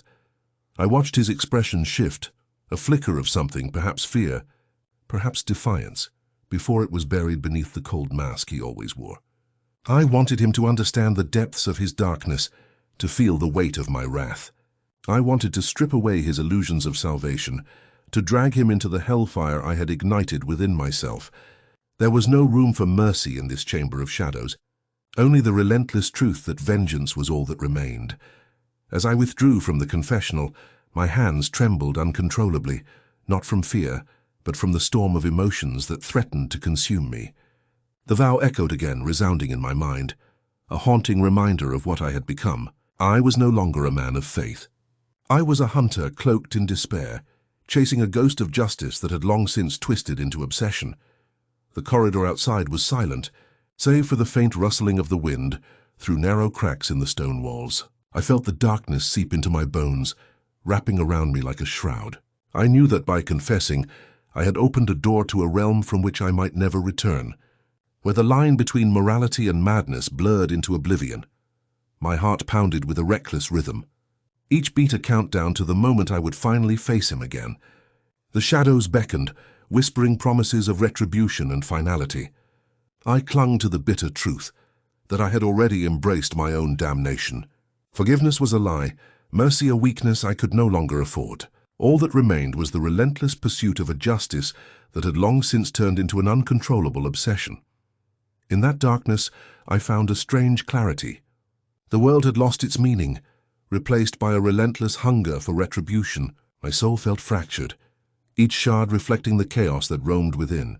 I had chosen this path, and I would walk it to its bitter end. No prayer could save me, only the echo of my vow and the void it created. I knew deep down that I was on the precipice of losing myself entirely. But there was a strange comfort in that, a reassurance that I was finally embracing what I always knew, that some sins could never be forgiven, some wounds too deep to heal. The shadows had become my sanctuary, and in their cold embrace I found the only truth left. Vengeance was the only justice I could trust, and so I rose from my knees, my mind set, my resolve steeled. The hunt would continue. The darkness would be my guide. I would find him again, and when I did, I would remind him of the abyss waiting for him, an eternity of darkness where no prayer could reach and no light could shine. Because I had already crossed that line, and I would carry that burden forever. The darkness seems to swallow me whole as I speak those words, each syllable a dagger sinking deeper into my conscience. I can feel it, the weight of my own confession, heavy and suffocating, pressing against my chest like a stone I cannot lift. I remember the trembling of my hands as I administered the last rites, the cold steadiness I forced into my voice, knowing I was sealing a fate far darker than the mortal coil. In that moment, I knew I was no longer simply a priest offering solace. I had become an instrument of vengeance, an unwilling vessel for a promise I could neither forget nor escape. Giving him the extreme unction felt like handing him a final surrender, but beneath that I had surrendered something far more precious, my peace, my mercy, my soul. His eyes, vacant yet piercing, held a terrible clarity. I saw there not just the remorse or perhaps the lack of it, but the acknowledgement that he had escaped justice in life.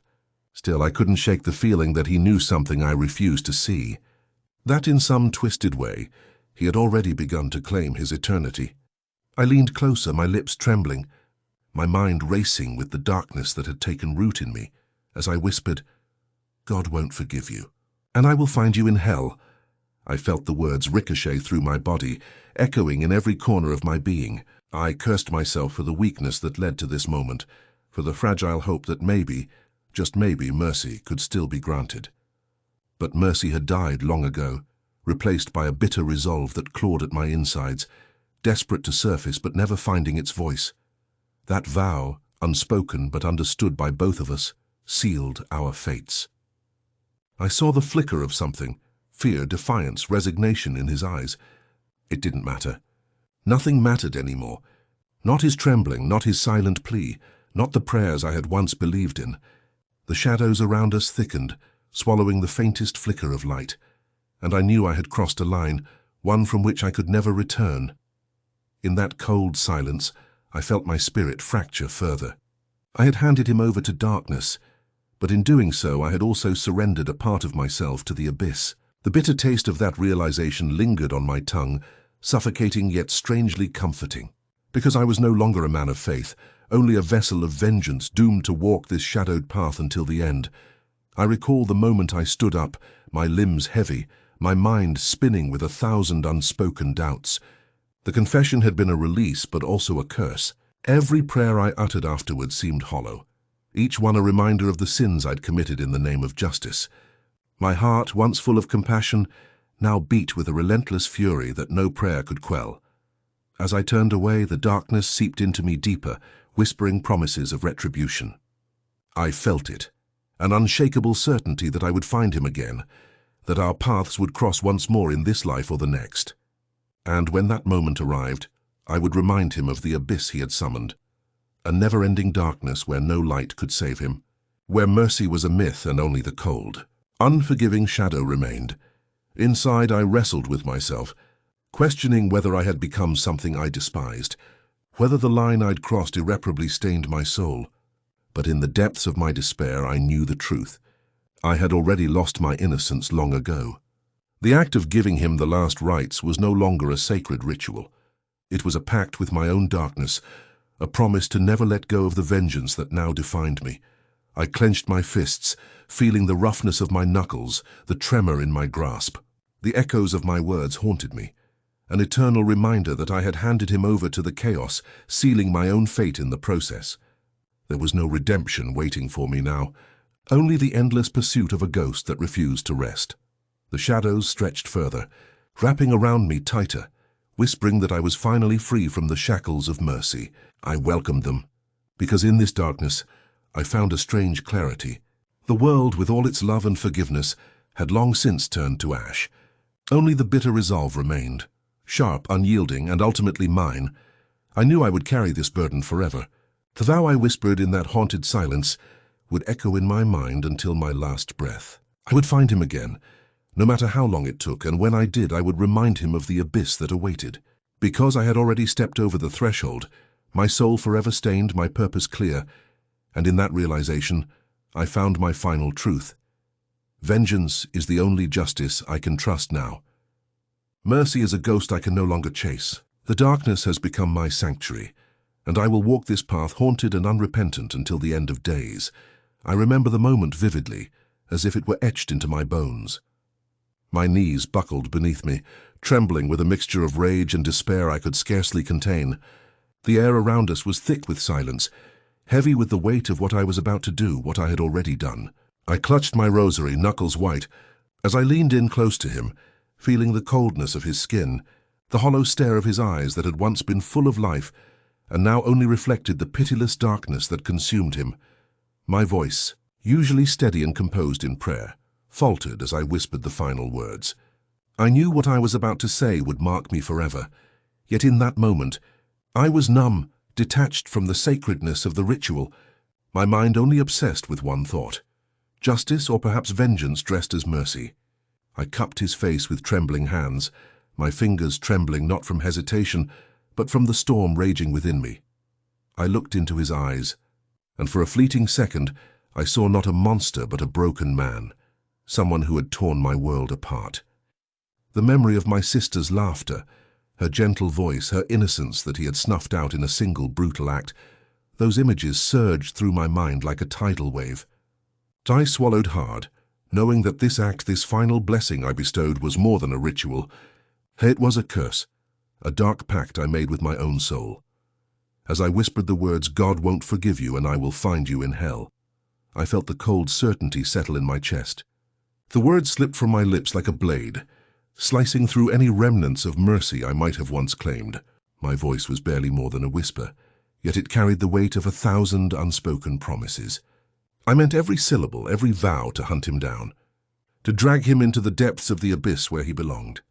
In that moment, I saw the flicker of defiance in his eyes, an unspoken challenge, a silent scream that echoed louder than any prayer. I knew he understood more than anyone that I was no longer bound by faith or forgiveness. I had crossed into a realm where the only law was retribution, where the purity of my soul had long since been tainted by my own darkness. I wanted him to feel the full weight of what I was about to become, an avenger haunted by the spectre of my own rage. The whisper of my words lingered in the cold air, intertwining with the shadows that stretched across the room. I could sense the shift within me, the transformation from a man of faith to something darker, something relentless. I had surrendered my innocence in that moment, swallowed by the abyss I swore to pursue. I didn't need divine forgiveness anymore. I had my own justice to serve, carved from the pain and fury that had consumed me since the day she died. I felt a strange sense of relief, even though it was suffused with a profound emptiness. The act of giving him the last rites was no longer about salvation. It was about sealing my vengeance, making it official. I watched his eyes flicker one last time, and I knew that from that moment forward nothing would be the same. The sacred words I uttered weighed heavily, not as a blessing but as a curse, binding me to a path I could no longer turn away from. As I stood, I felt the darkness reaching out to me, wrapping around my soul like an old familiar shroud. The silence that followed was deafening, yet within it, I heard the faintest whisper of my own resolve. I would chase him through shadows and fire, across miles and memories until I found him. And when I did, I would remind him of the hell he had unleashed and the hell I would be damned to create for him. I whispered into the empty air, my voice thick with resolve, "God may not forgive you, but I will make sure you remember what you did." The words tasted bitter, like ash on my tongue, yet they invigorated me. They fueled the fire burning inside my chest, a fire that would not be extinguished until the justice I craved was finally served. In that moment, I understood that my soul had already been compromised, that my innocence was lost long before I ever whispered those words. But I also realized that vengeance had become my only truth. Mercy. Mercy was an echo from a past I no longer recognized, a ghost I refused to chase anymore. I had stepped into the darkness willingly, and I knew that there was no return. The shadows had claimed me, and I embraced them with open arms. I was no longer a man seeking redemption. I was a hunter, a spectre haunted by his own fury. And in my pursuit I found clarity. Clarity in the darkness, purpose in the pain. The vow I made that night would forever be imprinted upon my soul. I would hunt him down. I would confront him again if I had to, and with every step I would remind him of the abyss waiting for him. Because I had already surrendered my soul. There was nothing left to lose, only the relentless pursuit of a justice that only I could deliver. And as I walked away from that scene, the shadows swallowing my form, I whispered into the void, my voice resolute and unyielding, knowing that my journey was only just beginning. The darkness was now my sanctuary, and I would inhabit it until the bitter end. I knelt there, my knees digging into the cold, unforgiving floor, my hands trembling so violently that I feared I might shake apart entirely. The dim candlelight flickered shadows across my face, distorting my reflection into a twisted mask of despair and fury. I closed my eyes for a moment, trying to steady my breath, but all I could feel was the relentless pounding of my heart, loud enough to drown out the silence that enveloped us. I didn't lift my head. I couldn't, not yet. Instead, I pressed my palms together, palms sweaty and trembling, and whispered a desperate prayer, not for salvation, not for forgiveness, but for strength. For the strength to carry out the darkness, I knew I had to embrace. In that fragile moment, I fought to hold on to some shred of humanity, knowing full well that I was already teetering on the edge of something far worse. The air around us was thick, heavy with unspoken truths. I could see his eyes, cold, unrepentant and unyielding, glinting in the gloom. His gaze didn't waver, and I wondered if he felt the same coldness, the same corrosion taking root inside me. I remembered the moment I had given him the last rites, felt the words leave my lips. Strange, hollow, almost like a betrayal. A part of me had been screaming to stop, to yank back, but I had pressed on, compelled by something darker than mercy. As I leaned closer, I could feel the weight of the moment pressing down. I remembered the smell of blood, the scent that clung to his hands, the last bitter proof of what he had done. My voice, when I finally found the strength to speak again, was barely above a whisper. "God won't forgive you," I said, each word tasting like ash, "and I will find you in hell." The words left my mouth like a curse, a vow sealed in the depths of my soul, cemented by my own despair. His eyes flickered, betraying nothing, yet I saw the flicker of something, fear, defiance, or perhaps a flickering hope that I refused to acknowledge. It didn't matter. Nothing mattered except the oath I had just spoken. Because I knew deep down that this was the moment my past and future collided, a moment where mercy ceased to exist, replaced by an unrelenting determination. I had already walked into the darkness that day, and now I was determined to stay there, to inhabit it fully, unafraid. The silence stretched between us, thick and suffocating. I stayed there, kneeling in the shadows that felt like an extension of myself, my breathing ragged. Every beat of my heart echoed with the weight of my vow, every breath a silent prayer for the strength I so desperately needed. I felt the tears threaten to spill, but I clenched my jaw tightly, refusing to let them fall. Tears wouldn't help me now. They would only weaken what little resolve I had left. I clenched my fists, feeling the rough texture of my skin, the marks of my own suffering. How long had I been silenced by grief, by rage, by guilt? How long had I carried this burden, this terrible secret that now pressed so heavily on my soul? The answer didn't matter. All that mattered was the path ahead, one paved with shadows, with vengeance, with the unbreakable promise that I would hunt him down, no matter what it took. I thought of my sister, the light she had been, the innocence stolen from her. My hands had trembled when I gave her the last rites, trembling with a mixture of sorrow, fury, and a strange consuming guilt. I had thought at the time that I was sanctifying her, offering her peace, but now I wondered if I had only sealed my own damnation. The finality of that act haunted me, a ghost whispering that I had crossed a line I could never return from. As I sat there, clutching at the remnants of my broken soul, I understood that this moment, this confession, was not a plea for mercy. It was a declaration, a promise carved into the marrow of my bones. I would find him. I would confront him again. And when I did, I would remind him that darkness isn't a refuge but a prison, that his crimes had forged a chain I intended to break, one link at a time. I straightened my back slightly, still kneeling, yet feeling the cold steel of resolve hardening within me. My voice, when I finally spoke again, was steady, unwavering, almost predator-like. "You think you're free? No, you're only just beginning to understand the depths of what awaits you, what I will bring to light. I swear I will hunt you through every shadow, through every nightmare, and when I find you, I will make sure the darkness devours you as surely as it did my sister." A bitter smile crept onto my lips, almost involuntarily. The tears I had suppressed finally threatened to spill over, but I clenched my teeth and pressed them back. I refused to let weakness show. Not now, not ever. My heart hammered against my chest, each beat a testament to the chaos raging within me. I reached out, trembling again, and brushed my fingertips against the cold wood of the altar. My prayer was no longer for mercy. It was an oath, a promise I would carry with me into whatever hell awaited. I would not rest until I saw him in chains, until the darkness I had embraced finally found its purpose. As I rose slowly, my legs aching from the weight of my resolve, I knew I would carry this burden forever. That the shadows would consume me, but I welcomed them, because in the end there was only one truth. I would hunt him to the end of the earth, and I would make him pay for what he had done. No forgiveness, only vengeance, only darkness. In the dim light of the confession room, Shadows stretched long across the worn wooden floor, mirroring the dark corners of my mind. I knelt there, my hands trembling not from fear but from the fierce storm of vengeance that roared within me. The air was thick with unspoken truths, and as I looked into his eyes, the man who had taken my sister from this world, I felt the cold certainty that my soul was becoming something darker than I had ever imagined. My voice, when I finally dared to speak again, was a mere whisper, a ghost of my usual calm. It carried the weight of a promise, a curse wrapped in solemnity. Deus non ci perdoa, I murmured, each word deliberately slow, deliberate, as if casting a spell of doom. The words tasted bitter on my tongue, but they were true. They seeped into the air, wrapping around us like a shroud, sealing his fate and mine alike.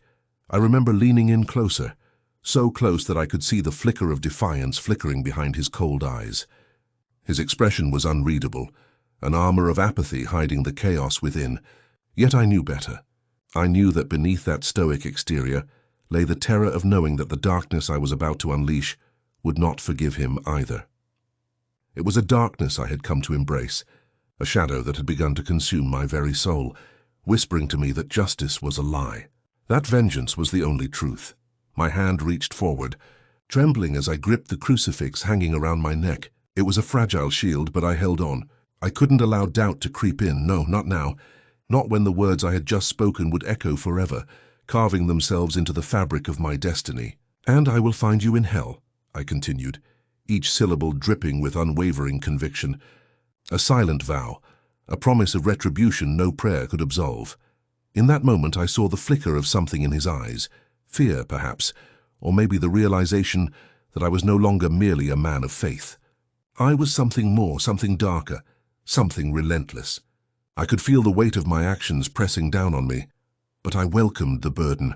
It was the price of justice in a world where innocence had been shattered, where my sister's murder had fractured my faith and my peace. The silence stretched between us, thick and oppressive, until I finally broke it with a whisper. "This darkness, it's mine now." The words escaped my lips, heavy with acceptance. I knew the path I had chosen, and I understood that it would forever mark me as an agent of the shadows I once feared. Yet I also knew that I would carry this darkness with pride, because it was the only way to ensure that evil like his could never again walk freely. As I turned away, each step felt like a betrayal of everything I once believed in. The church, the prayers, the hope, all seemed distant, hollow echoes of a past I could no longer cling to. My heart was a battlefield, torn between the remnants of my faith and the raw primal thirst for vengeance. But deep inside I accepted that this was my new truth. I would hunt him through hell itself, and I would make him taste the bitter end of his sins. Night had fallen completely now, and the shadows around me grew thicker, more alive. They whispered secrets, promises of retribution. I responded in kind, my soul now entwined with the darkness I had sworn to wield. There was no turning back. I had crossed a line, and I knew that from this moment forward, nothing could free me from the chains I had willingly forged. In that quiet, sinister space I whispered again, almost to myself, "Deus non ci perdoa, io vou te encontrar no inferno." The words pulsed like a spell, sealing my vow in the depths of my being. I knew that the road ahead would be paved with shadows and blood, that my pursuit would leave scars etched into my soul. And yet I felt a strange sense of liberation, because in embracing this darkness, I was finally reclaiming my power, my justice, my vengeance. My mind spiraled into images of him, trembling in the infernal abyss I had sworn to drag him into. I pictured the moment I would confront him again, the final reckoning. I would be the darkness that devoured him, the nightmare from which he could never escape.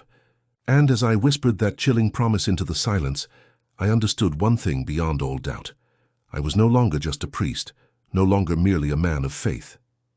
I was a harbinger of the vengeance that my sister's death had ignited within me, an unstoppable force destined to hunt and destroy the evil that had shattered my life. There was no salvation in this path, only the unquenchable fire of retribution. And I welcomed it, because I knew that once I crossed this line there was no return. The shadows had claimed me, and I would carry that darkness into whatever hell awaited him. Because sometimes the only justice left is the one you forge with your own hands. In the depths of night, where mercy is a distant myth and vengeance is the only truth.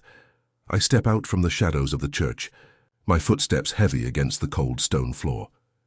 The air outside feels different, thinner, sharper, as if the very atmosphere recognizes the darkness I carry. My mind replays the words I just uttered, echoes that will haunt me long after I've left these sacred walls. God won't forgive you, and I will find you in hell. The phrase is no longer just a curse.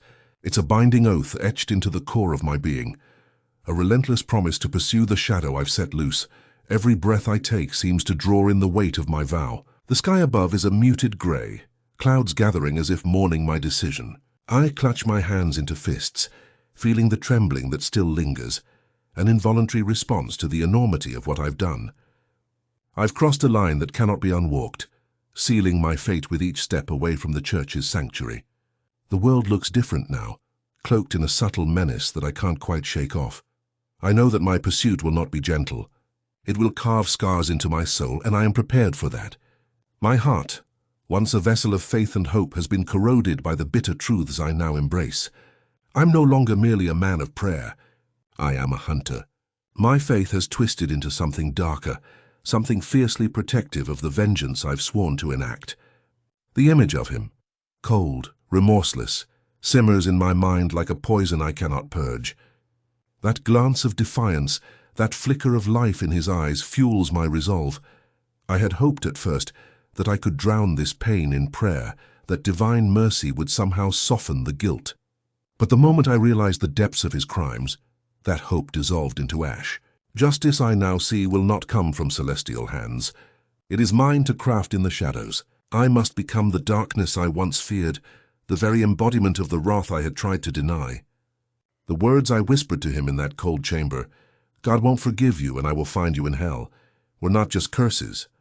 They were a prophecy, a promise that I would hunt him relentlessly, drawing him into the abyss with me.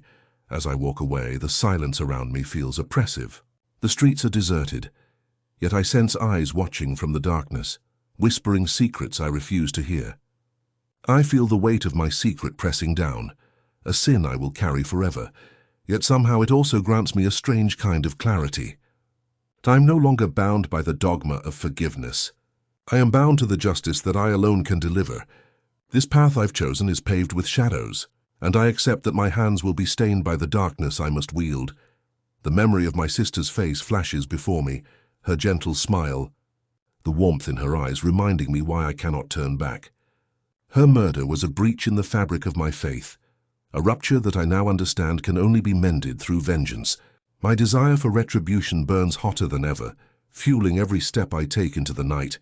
The world has become a battleground where mercy is a distant myth, and only the raw, unyielding pursuit of justice remains. I am painfully aware that this journey might lead me into territories I've never dared to explore before. The lines between right and wrong blur in my mind, but I no longer care about the morality of it. I only care about the end, him, the monster, the embodiment of my sister's murderer. I envision the moment I will finally confront him again, the culmination of this dark quest. It will be a reckoning. I will be the shadow that engulfs him, the nightmare he cannot escape. In the quiet before the storm, I feel the cold wind brush past me, whispering of change, of shadows long cast. My resolve is steel, sharpened by loss and fueled by vengeance. I have become something else, something fierce and unyielding. That darkness, once a threat to my soul, now feels like a shield, protecting me in this relentless pursuit. There is no turning back now. The line I crossed remains sealed, and I accept the consequences. My journey will carve a path through hell, and I am prepared to walk it alone. Because sometimes, the only justice left is the one you forge in the depths of night, where mercy is a myth and only vengeance whispers truth. I carry this burden, this fury, into the shadows, knowing that I am now both the hunter and the hunted, bound together by a purpose that no divine mercy can undo. And in that dark resolve, I step forward into the unknown, ready to face whatever darkness awaits, because I have already embraced it. My pulse quickens as I trace the invisible trails, each fragile step a silent vow that even in the darkness, my resolve to punish him remains unbroken. I picture the moment, my feet moving soundlessly through shadows, the air thick with anticipation and unspoken fury, Every movement is deliberate, a step closer to the reckoning I've been chasing, a destiny forged in the depths of my own wrath. I remember that night vividly, the cold altar beneath my trembling hands, the weight of my secret pressing into my chest like a stone I can't cast away. I had spoken the words, those final rites, over the man who took my sister's life. The act was supposed to be a mercy, a last gesture of salvation. But as I whispered the words, I felt something darker stirring within me. An unspoken promise, a silent vow. God won't forgive you and I will find you in hell. The memory lingers, sharp and raw, like a blade scraping against bone. I saw his eyes flicker with something hollow, contempt perhaps, or the last flicker of defiance before the darkness claimed him. I had whispered the words, but the truth had already taken root. I had handed him over to a fate far worse than any divine punishment, and now I carry the weight of that choice, knowing I crossed a line that can never be mended. The chase is no longer just for justice. It's for retribution, for a catharsis that I desperately need but may never find. Each step I take pushes me deeper into the labyrinth of shadows where he hides, a ghostly presence I can feel lurking just beyond sight. I breathe in the cold night air, coating my senses, sharpening my focus. The darkness isn't an obstacle anymore. It's an extension of me, a familiar friend that whispers secrets only I can hear. I've become something else, something fierce, something unrecognizable from the man who once believed in mercy and divine justice. Now mercy is a myth I've discarded along with my naivety. The only truth that remains is the burning need to see him pay, an eye for an eye, a soul for a soul. I can feel it in my bones. The inevitable moment of confrontation is approaching, the point where all the pain and fury will collide. My hands, once steady, tremble slightly as I grip the cold metal of my weapon, the promise of retribution shimmering in my eyes. Every footstep echoes in the silence, a reminder that I am already deep into the shadows where he waits, perhaps unaware of how close I've become. I close my eyes for a moment, recalling the last time I saw him, the way his lips curled into a smirk, and how I felt a surge of hatred rise within me, a hatred that now fuels my every move. In my mind, I replay the words I spoke to him before leaving that night, those final words that sealed our fates. I imagined the darkness swallowing him whole, the inferno waiting for him in hell, a place I now believe I will meet him, not because I believe in divine justice, but because I believe that some sins demand their own punishment, their own form of eternal suffering. The wind picks up again, tugging at my coat and whispering secrets I cannot hear, but feel deeply. It's as if the night itself is mourning or perhaps celebrating what is about to unfold. I am acutely aware that I am walking into a storm, that every step I take might be my last or the beginning of something irreversible. Still, I move forward, driven by a force I cannot deny, an obsession carved from grief and rage. I am no longer the man who believed in salvation. I am the shadow that seeks retribution, an avenger in a world where mercy has long been abandoned. I embrace this darkness, knowing that I might never return to the light, but that's a risk I am willing to take. My mind races with images of him, his face, contorted with fear or defiance, the lies he told himself, the sins he hid behind that cold veneer. I imagine the moment I finally find him, our worlds colliding in the silence of the night. I want to see the fear in his eyes, to witness the moment he realizes that I am the darkness that has come for him, and then I whisper to myself the words I spoke that night, as if they are a spell, a curse I've cast over him. God won't forgive you, and I will find you in hell. The phrase is more than words.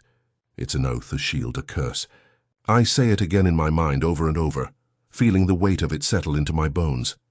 The chase will not end until I see him, until I make him understand that there is no escape, no redemption for what he's done. I will be the nightmare that haunts him, the shadow that drifts through his darkest dreams. I've become the judge, the executioner, the ghost that cannot be banished. As I approach the final stretch, I can feel the culmination imminent. Every instinct, every ounce of my being screams to me that this is the moment, my moment, to confront him, to make him pay for what he took from me, from my life, from my soul. The darkness has swallowed me whole, and I embrace it, knowing that whatever awaits at the end of this pursuit, I will meet it head on, because I have already embraced the darkness, within myself and in the shadows I now inhabit. As I stand there, The first light of dawn begins to seep through the cracks in the broken window, casting long, trembling shadows across the cracked pavement. My shadow stretches on the wet ground, elongated and distorted, mirroring the torment that has become my constant companion. The air is thick with the scent of rain lingering in the cool morning, mingling with the metallic tang of my own breath. Every nerve in my body hums with a strange mixture of relief and dread. I am both exhausted and exhilarated, caught in the liminal space between darkness and light. I feel the weight in my chest. Guilt, yes, but also something darker, more primal. A need to confront, to punish, to settle the score that's haunted me since that night. I can't forget the coldness in his eyes, the way his voice trembled just before I spoke the unthinkable words, "God won't forgive you, and I will find you in hell." It was a curse, a promise, a final act of justice that left my soul trembling as much as his. I recall the trembling of my hands as I administered the last rites, the ritual that was supposed to bring peace, yet felt like a dagger piercing my own resolve. I watched his face, twisted with a mixture of anger and fear, and I knew that I had crossed a line I could never uncross. But in that moment I believed I was doing what was right, what was necessary. Perhaps it was a misguided attempt to impose some semblance of order on the chaos, a final act of mercy or vengeance. I cannot say. Now, as the sun's faint glow begins to warm the wet concrete beneath my feet, I realize that I am no longer the same man. The words I uttered still echo in my mind, louder with each passing second. They are not just words. They are a vow carved into the fabric of my existence. They have become part of me, a curse that I bear like a shroud. I turn slowly, my eyes scanning the empty street, searching for signs of him, of any trace that might lead me to him. I know he's out there, somewhere hiding behind the illusion of safety, thinking himself invincible. But I am the darkness now, a spectre that lurks in the corners of his mind, ready to strike when he least expects it. My footsteps echo softly as I walk, the sound swallowed by the stillness of the dawn. I am acutely aware of the quiet, the way the world seems to hold its breath, waiting to see if I will finally catch him. Every step I take feels like a step closer to the inevitable confrontation, the moment where I will finally face the man who stole my sister, the man who shattered my world. The shadows lengthen as the sunlight grows stronger, yet my shadow remains elongated and dark, a mirror of the internal war raging within me. Sometimes I wonder if this pursuit is about justice or revenge, or perhaps a desperate attempt to find peace amid the chaos I've created. No matter the reason, I know that I cannot stop now. The words I whispered to him still burn in my mind, fueling my resolve. I think of my sister, her smile, the way she used to laugh, the innocent hope she carried in her eyes. It's that memory that keeps me moving forward, that fuels my obsession. I am haunted by her absence, by the void her loss has left in my life, and yet I am also haunted by something darker, the whisper that I am becoming the very monster I swore to fight. I brush a hand over my face, feeling the rough stubble and the sweat that clings to my skin. My pulse is steady, but my mind races with questions. Will I recognize him when I see him? Will I be able to look into his eyes and feel the same rage that courses through my veins now? Or will I see only a broken man, a reflection of my own fractured soul? The dawn's light finally spills fully across the street, illuminating the puddles that reflect the pale sky. I stop for a moment, watching the ripples dance across the surface, each one a fleeting echo of the chaos within me. I realize that my pursuit is almost over, that soon I will face him face to face. The thought makes my stomach tighten, but I welcome it. This is what I have been waiting for, the moment to end this darkness, or to be swallowed by it entirely. As I turn my gaze toward the horizon, I see the faint outline of the city awakening, oblivious to the storm brewing in my soul. I take a deep breath, feeling the cool air fill my lungs, and then I step forward, my shadow stretching long behind me. The morning light grows brighter, yet I know that in my heart the darkness still resides, ready to claim me if I falter. But I won't falter. I carry my curse like armor, and I will find him. I will make him understand that there is no redemption for what he did, that the shadows I have embraced will forever be my witness. And when I finally catch him, I will whisper those words once more, sealing our fates in the silence of the dawn. God won't forgive you, and I will find you in hell. As I stand there, the memory claws at the edges of my mind, threatening to pull me back into that moment of twisted salvation. I remember the feel of my hands trembling as I pressed them against his cold, unrepentant face, whispering promises of eternal punishment I knew I could never truly deliver. The words tasted bitter on my tongue. God won't forgive you, and I will find you in hell. But they spilled out anyway, like a curse I willingly cast upon my own soul. That day marked a divide in my life, a scar that no amount of prayer or penance could heal. I had given her murderer what I thought was mercy, the last rites, yet deep inside I knew I had also cast a darker shadow over myself. I convinced myself it was forgiveness, that I was providing a final solace for my sister's memory. But the truth lurked beneath that facade. I had awakened something sinister within me, a fire fueled by vengeful fury, and a faith twisted into something unrecognizable. Now, as the sun rises higher, casting a glow that seems almost mocking in its brightness, I feel the weight of that secret pressing harder against my chest. Every step I take feels heavier, the ground beneath my feet trembling with the echoes of my past actions. I am haunted by the silent prayers I whispered, prayers that were meant to be sacred, but felt more like curses in disguise. The words I uttered that day continue to echo in my mind, growing louder with each passing moment. God won't forgive you, and I will find you in hell. They are both a promise and a curse, a testament to my fractured sense of justice. I scan the street ahead, looking for any sign of him, knowing that somewhere out there he lurks in the shadows, perhaps unaware of the storm I carry inside. The idea of finally confronting him fills me with a strange mixture of anticipation and dread. I have carried this burden for so long, this obsession with making him pay, with delivering my own brand of divine punishment. The line between righteous fury and madness blurs with each heartbeat. My thoughts drift back to that moment in the confession booth, how I had knelt, my voice trembling as I poured out my sins, my regrets, my vengeance masked in whispers. I vividly remember the cold, dispassionate stare of the man I had condemned to damnation, and how I had leaned in close, sealing his fate with a final, deadly whisper.